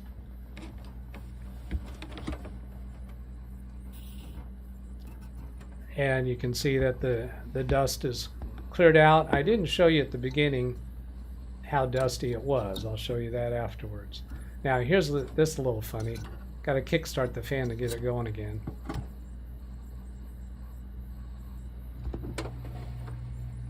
That's a little concerning. Well, I figured that it might be a system controlled fan, and it's not under a heavy CPU load right now while it's doing the clone operation.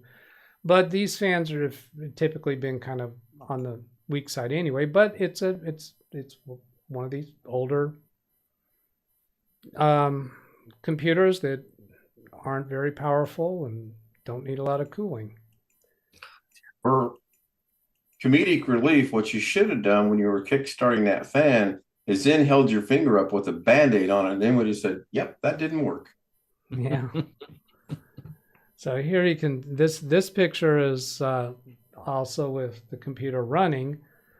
So therefore you can see through the fan blades, but you can see here how dusty it was. Not the worst I've ever seen, but it needed to be cleaned. The Bronc 9 says, does that mean the fan is failing? No, on this generation computer, I find that those fans will keep going substantially. And this fan was not making any noise.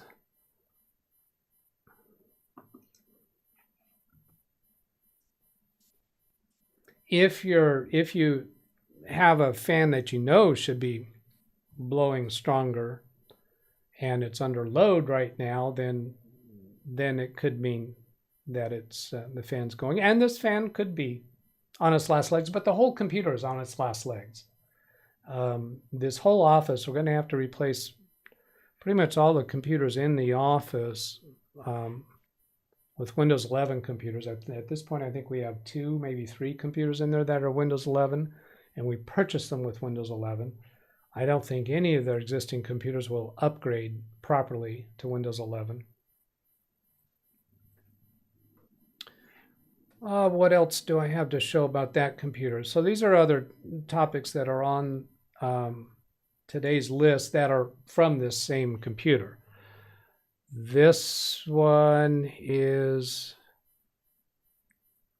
this is CrystalDiskInfo for that computer. This morning I'm cloning from a 1 terabyte drive to a 500 gigabyte drive. So here you see the 1 terabyte drive. Let's see, 7,200 RPM, and here you can see the 1 terabyte.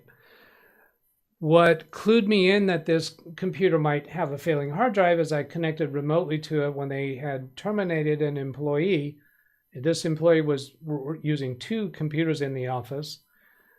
This computer was not immediately going to be reassigned to anybody else. So I connected to it to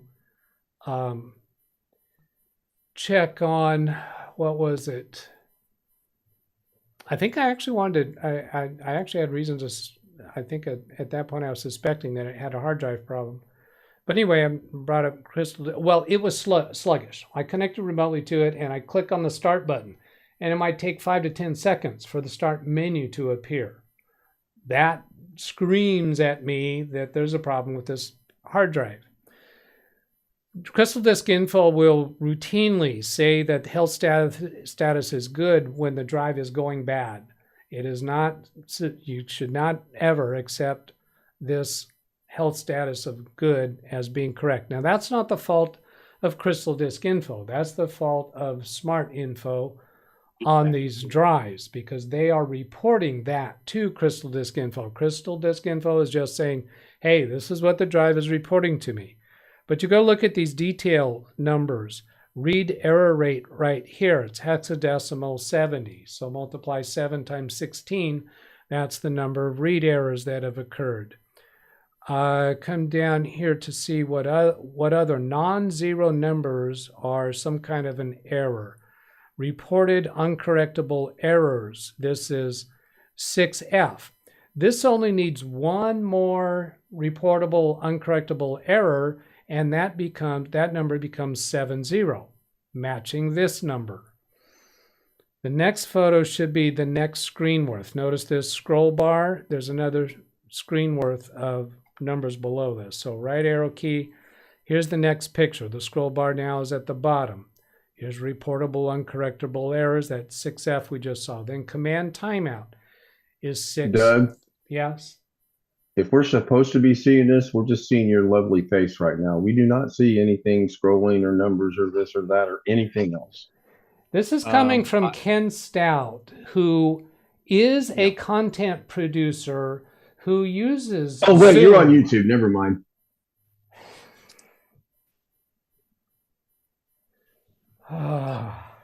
Jim, I forgot I was watching Zoom. I can't help it. Ay, caramba. I missed your head shake. 6.5 years power on. Wow. God. Only Ken Stout could come up with that. Reported uncorrectable errors 6F. Okay, here command timeout is 6.3. So how many more command timeouts do you have to get to reach that 70? Well, there's 16 possible, so 16 minus 3 means we need 13 more before that becomes 70. Looking at other non-zero numbers, looking to see if any of them are of concern. No, they are not. So there's only 3 errors that were of concern. Now, something else that I did here with this computer on this one. Now, those pictures were from a couple days ago. So this morning I checked to see how is it now that 2 days have gone by. Nobody was actually using the computer during that time. Where is it? There's those. Oh, right here, the very next pictures. Okay, so I'll just right arrow to get to the next one. So this picture was from this morning, and we got the same numbers. Here's the 70, and there's the 6.3 and the 6F. So the numbers are the same. Then I did, since nobody was using the computer, I did a few things on the computer to see if I could get that to change. We're at the 17-second mark right there on a stopwatch. So here's 51 seconds. There's no change in those numbers. And a minute 30 after I was doing some other things, no change in those numbers. So those numbers were not actively increasing while I was using the computer. But when I connected remotely to the computer, it was noticeably sluggish before I pulled up the CrystalDiskInfo. Now, I also did a CrystalDiskMark this morning to see what those numbers look like. And this is currently set on 2 repetitions at 500 megabits. That's less than I think what the default is for CrystalDiskMark. This first row was looking okay, but these numbers I think are severely bad. I don't think they're normally less than the first row of numbers, but I don't think they're less by that degree.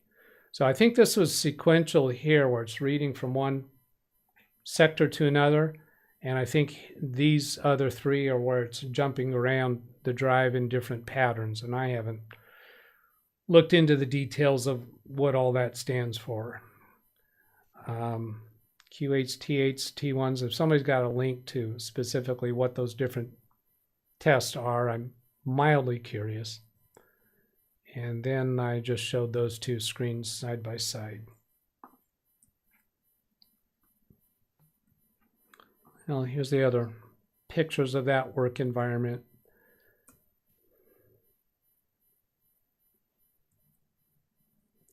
There's it's Hewlett Packard H8 1360T, an old low-end computer. And here's, I got the SSD sitting on top of it. and my Workbench that I commonly use. I'll just pull a garbage can over and set it up right there rather than kneeling down on the floor. There's more detail if you're interested in that computer. No reason to go look up information on this. The labeling was a Windows 7 Core i7. It currently has Windows 10 on it. And I booted it to my USB stick for Macrim Reflect. And here's where I'm taking the 1 terabyte. Let's go make this bigger. Here you see the 1 terabyte drive, and I'm going to clone it to a 500 gigabyte. Go to the next screen. If you click on Copy Partitions, then you get a menu where you can choose to shrink or extend to fill the target disk.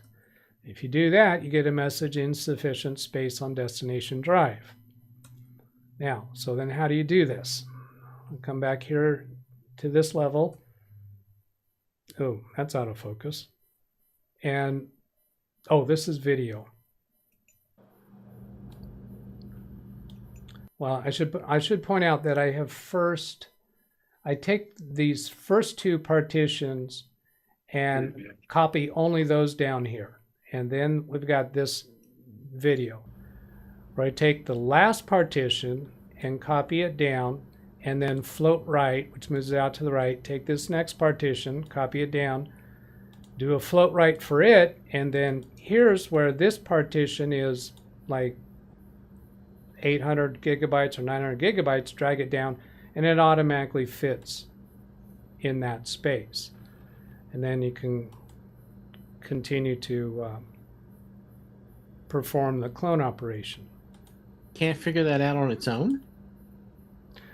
No, it didn't, because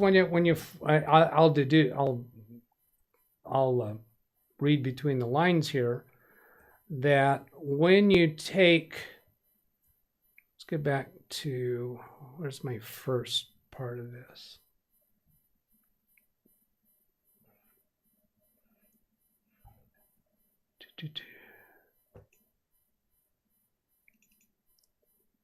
When you start from here with all the partitions selected and you choose clone this disk and then get this message here, shrink or extend to fill the target, it's possible you might have different kinds of partitions here. So it doesn't make the assumption that the only one you want to change is the C drive, is my deduction as to why they don't automate this. Because what if you had a C drive and a D drive as part of this? So I suppose they could have done the extra programming to say, well, if there's only one partition that takes up the majority of the disk and the others are the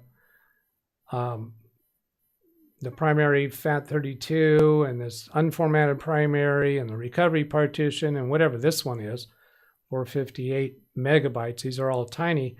Yeah, could it have programming to assume to keep those the same size and just shrink this one down? They could have done that, but obviously they didn't. So, but anyway, that to me wasn't something that is real self-evident. Somebody could come up with trying to do this and they see this, oh, shrink to extend to fill target disk, and then they get insufficient space on drive and then walk away from Macrim Reflect and say, oh, Macrim Reflect can't do that. Well, it can. You just have to do this thing with taking the first 2 partitions and the last 2 partitions, float them to the right, and then drag down the partition that you want to be shrunk. And there's another, let's see, did I capture this? Let's get back. There's another piece here. Get to this video. See if I can show this other piece. So bring that down. Yeah, at this point, what I did was this float right, but another thing you can do is click on layout out here on the right, and then you could manually adjust the one partition that is adjacent to empty space. So if you wanted, you could use this technique to adjust the recovery partition to be a bigger size. Now, oh, that was the recovery partition. Yeah, so while it was sitting over here adjacent to empty space, you could go into layout and then just drag the border to the right a little bit to make it larger and then float it to the right. Okay. Does that cover all of that?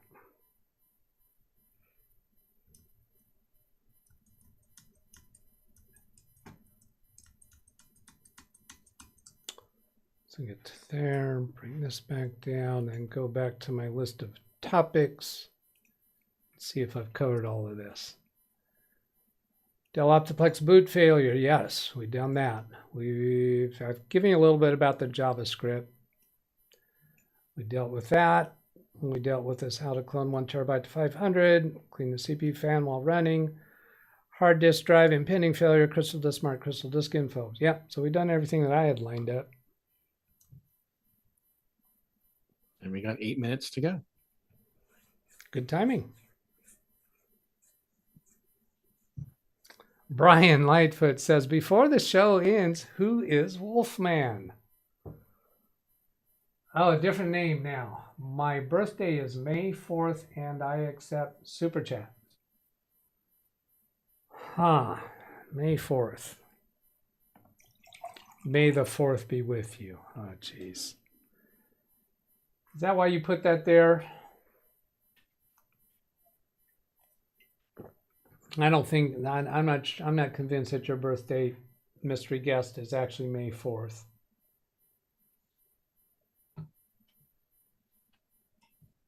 He's got a thumbs up. Means your birthday, I'm correct that your birthday is not May 4th. That was just a joke. Not saying anything. He's not speaking to me. Yeah, all of a sudden he's Sergeant Schultz. Oh, now he's not even showing. Oh, what happened? Oh, now we've got his. Oh, we've got a. Is that what's that called an avatar when you turn your virtual image off and you just get the whatever profile picture is current? If that's what it is. My birthday is, yeah, it hasn't changed his name. It reminds me, speaking of avatars. Oh, I still have this one. I'm stunned. Wintermute showing partitions was the EFI partition, a Microsoft Reserve partition, C drive, Windows recovery, and then HP recovery. I see. Well, it's the Windows recovery that needs to be larger for that update to install. So that last partition was HP recovery, should float that to the right, then bring the Windows recovery partition in and make it larger. If you want to use that technique for fixing that update issue. Jeff says, now I know regarding something, I don't know what.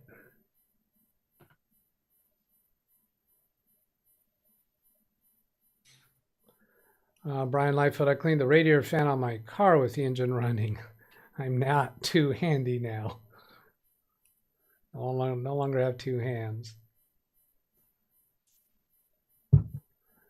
Sports card and the spokes of your bike. Now, okay, that's Frosty. When I've got a computer that's got a noisy fan, but it's got a case fan, it's got a CPU fan, it's got a graphics card fan. On some occasions, there might be even another fan. Which fan is actually making the noise? Well, I'll take since a very convenient tech tool at somebody's desk is Post-it notes. I'll take off a piece of Post-it paper and fold it up a few times and stick it through the grates of the fan slot. If I can make a change to the sound of the fan, then that's the fan that is making the noise. And it's very much the sports card or playing card in the spokes of a bike.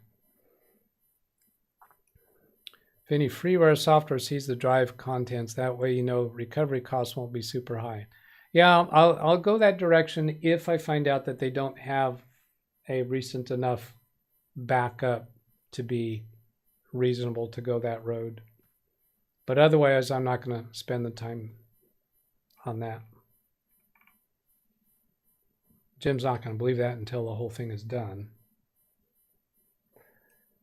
Dennis, my birthday is 2 weeks after his. I also accept super chats. Jeff, how do you hide the update that's always failing? That is with WU show hide. If you do a Google search on that, and then go to this Microsoft.com, the tech community. Well, I have all the Microsoft download links for W show hide disappeared. Come down in here. Somebody conveniently put the link in here. There's other places I've seen the link come up, but you do have to know where to go to find it. And that just downloaded it. And when you click on that link, you got to be aware it's not going to take you to another page. You might be clicking that link and think nothing's happening, but that actually goes straight to the download. And if I actually put that link into chat, now the way that YouTube messes up some links, I don't know if that'll go straight to downloading that or not. But if you click that link, that should download the link, download the file. And if I go into downloads, it's a diag cab, and your computer might block that download since it does something. But then you click on that, and it runs right from there. Don't even have to go to the downloads folder. You can copy it somewhere else if you want to. And then click next. And it'll start the search for updates. Now, if you've already clicked away the error message for that particular update, it might not find it on this first search. So you might have to go back and do it again. Rand Israel says the link works, so it did the download. Then you go to hide updates, and it'll show any pending updates that exist. Put a check mark in that and click next. Let's see, that's cumulative update preview. I'll do this Intel Net. I'll hide that one. Click next. So it's hiding that update. If that error message is still showing and you have not clicked it away, then you go run this W show hide. My recent experience has been that it will find it if you have not closed that error message yet. So problems found, Intel Net fix. What that means by fixing is it hid it. Did we fix your problem? It doesn't matter if you answer that or not. You can just click close.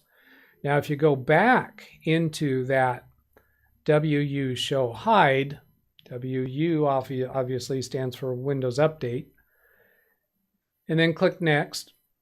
This time I'm going to show the hidden updates. So if you want to unhide it, this is how you do it. You just come back and run this again. You can just go show hidden updates, and it'll show me the only update that I have hidden. I put a check mark there, click next, so that unhides it. Quick and easy. Now, if you're perhaps in the IT department, you got a bunch of computers out there, you create yourself an easy way to repeat the process on all the computers for increasing the size of the partition. I think that might be long-term a better way to go, because we don't know what updates Microsoft might issue in the future that needs extra free space in that partition. So, if you use this method, you may wind up with another more patchwork to do down the road. So there, that one is done. This is fixed, meaning it's unhidden, and close that. So there you go. That was from Jeff Ryman.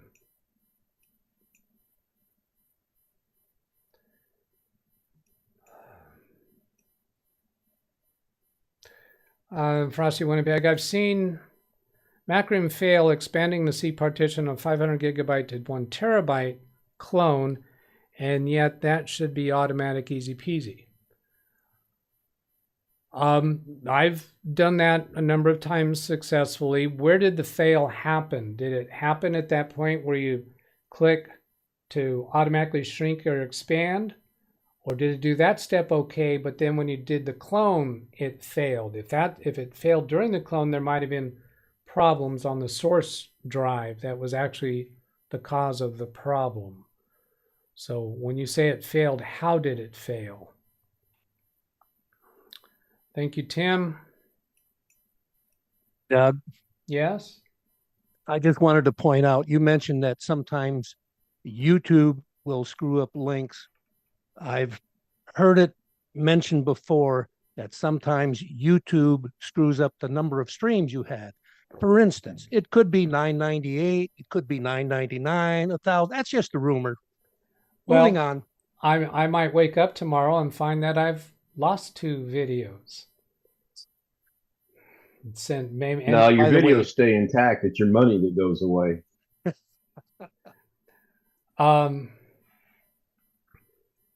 Well, now Ken was recently bragging about his transparency. That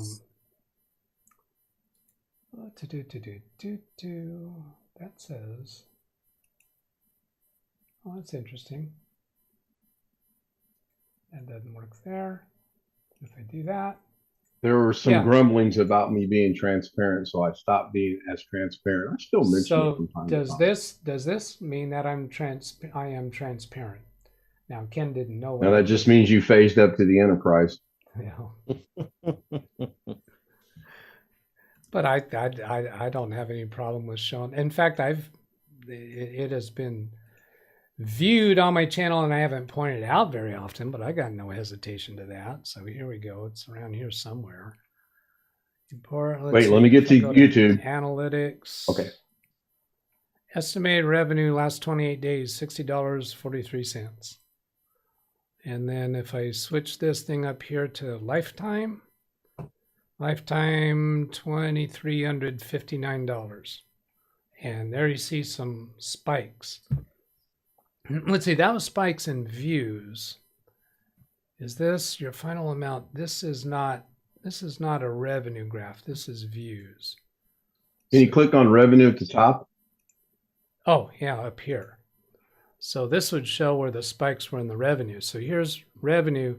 My spikes in revenue were at the beginning of revenue. So these are on particular days. There's a, let's see, $88, and then that was on October 1st. Wow, it's a good day. Yeah, well, that's this is all the time. This is the whole life. So that was my top 2. You can see those spikes. Let's see if I go down here, it doesn't get that pop up. There's only 2 here that achieved above the $30 mark for the day. $30 mark for a day, really?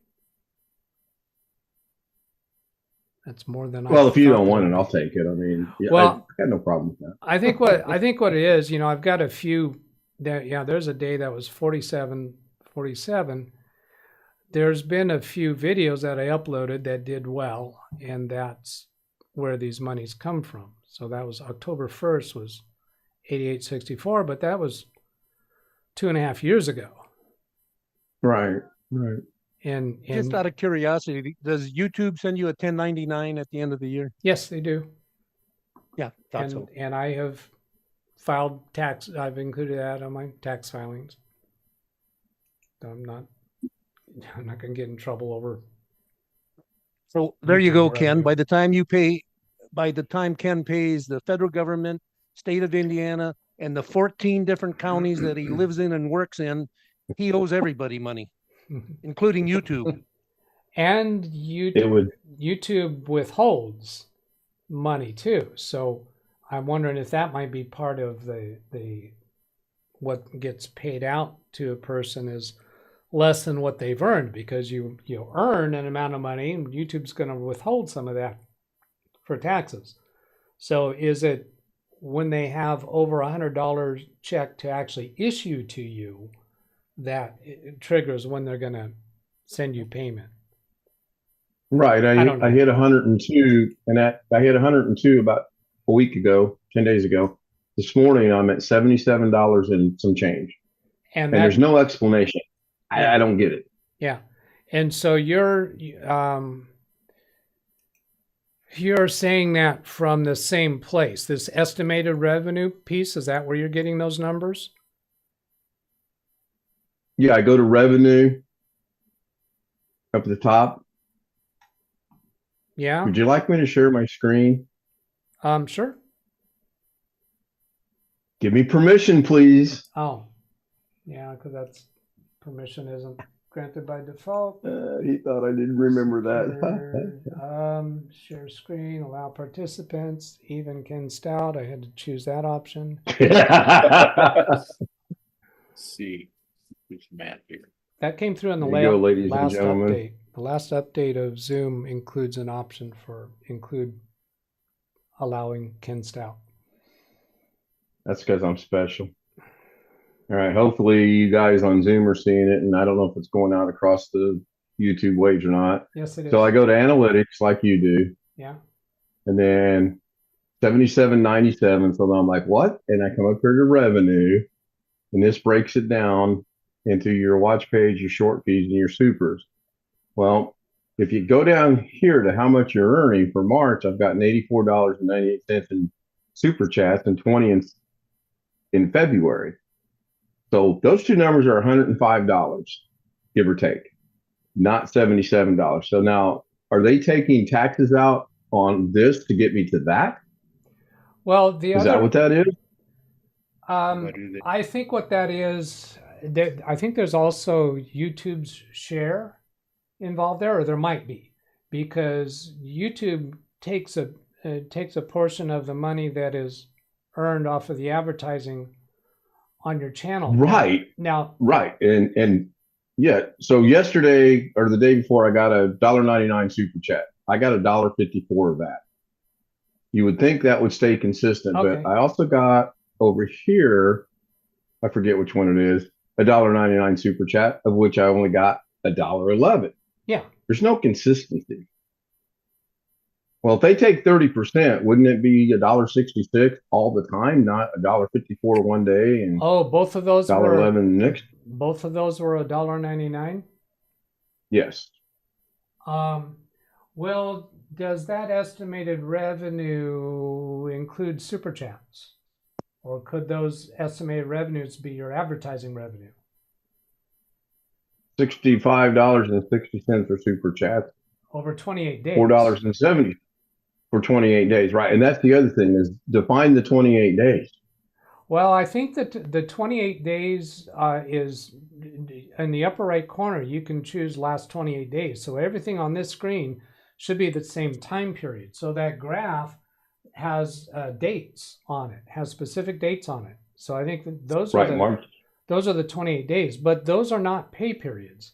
Those are just showing you the most recent 28 days. Tomorrow it'll be a different 28 days because the beginning day and the ending day will advance by one. So the number will be different tomorrow because the first day that's on this graph will have dropped off.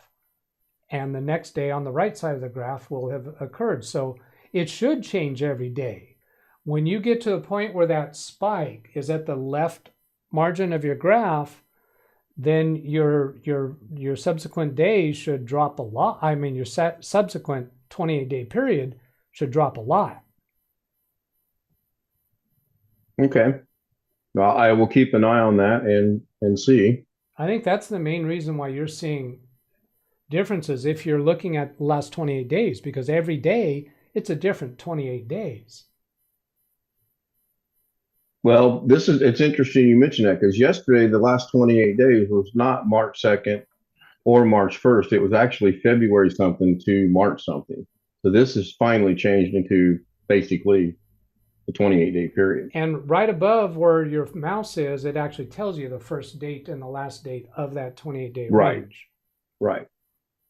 Yep. Yeah, I look at this pretty much twice a day, once in the morning, once at night. I'm just curious just to see how it works. I go into short feeds and I made a whopping 12 cents.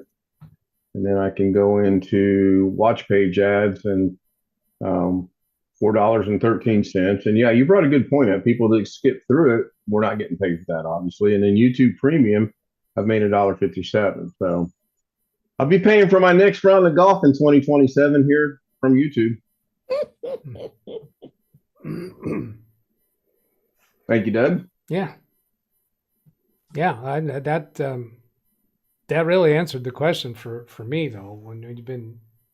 Yeah, it kind of makes sense. Yeah, it's a different 28 days if that's the number you're looking at.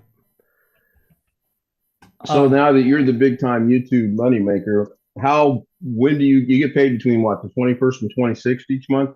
I don't know. I haven't paid any attention to it. It automatically goes into I don't remember if it's going. I think it's going automatically into my business checking account. Okay. But I feel my responsibility, my focus should be on trying to do better videos that my target audience will want to watch. I could be taken one of several ways. Are you saying I don't focus on putting out better content? I just don't know how to take that comment. Good.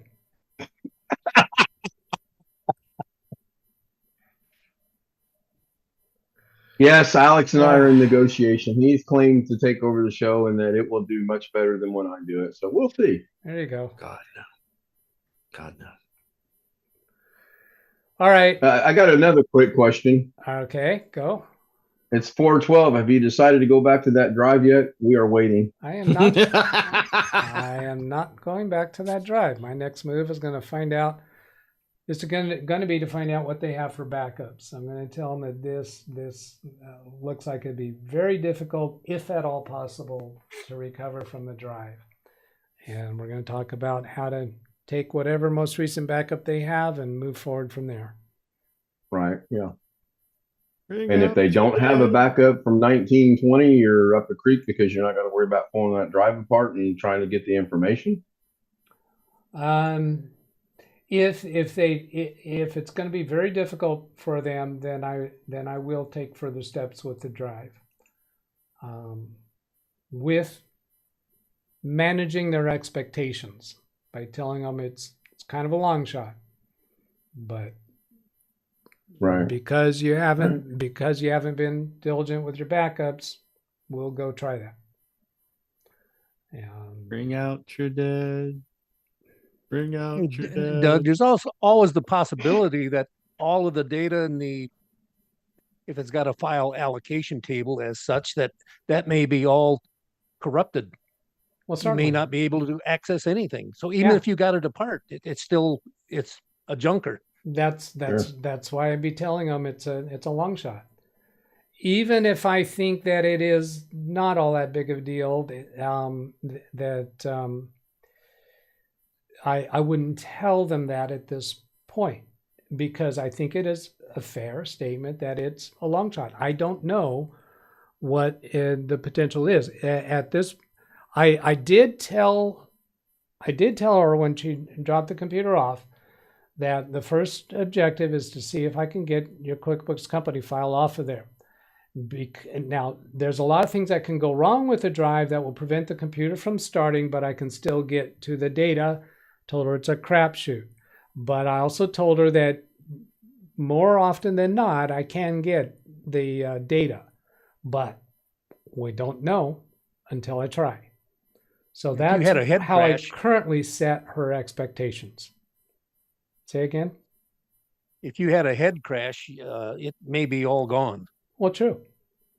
Yeah. There's many different things that could have happened to it that it's all gone and not recoverable. $300 data recovery was better equipped to get content off of it.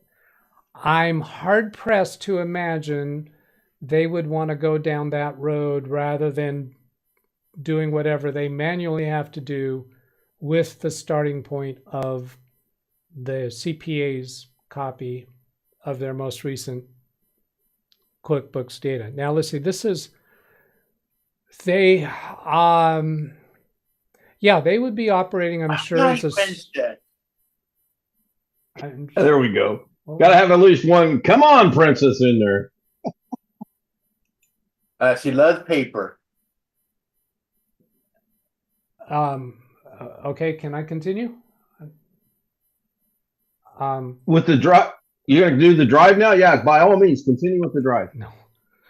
No, I didn't make out what Bill was saying there.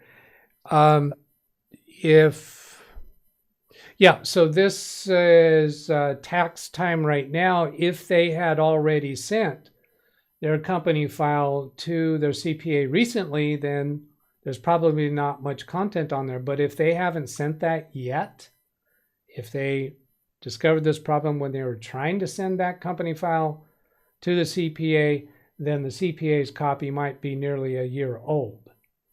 And if he hasn't kept up with the backups, that might be what they're looking at as a year worth of business data missing. Would they be willing to pay $300 for $300 data recovery to do that? I think that could be. At what point will I decide not to try any further myself?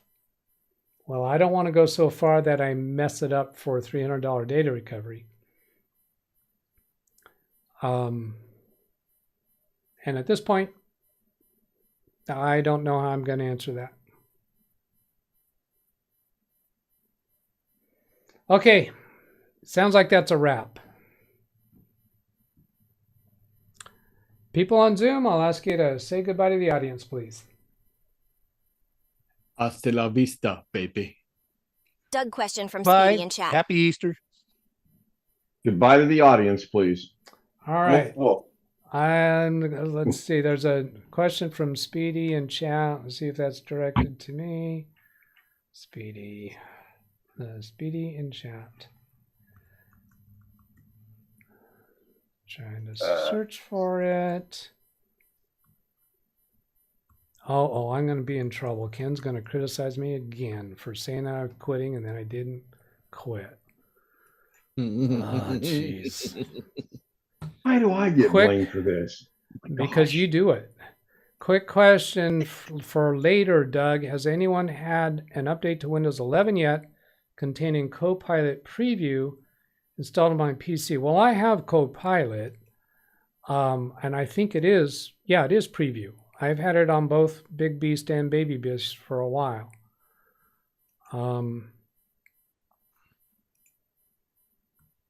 So, yeah, I've had it for a while. So I guess that would be a yes. Okay, there we go.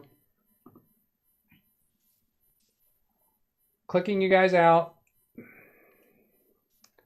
Zoom is gone.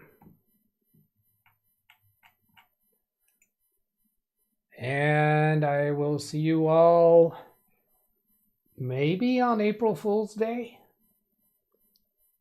I was thinking that might be the day to switch over to be a YouTube channel devoted to Apple computers.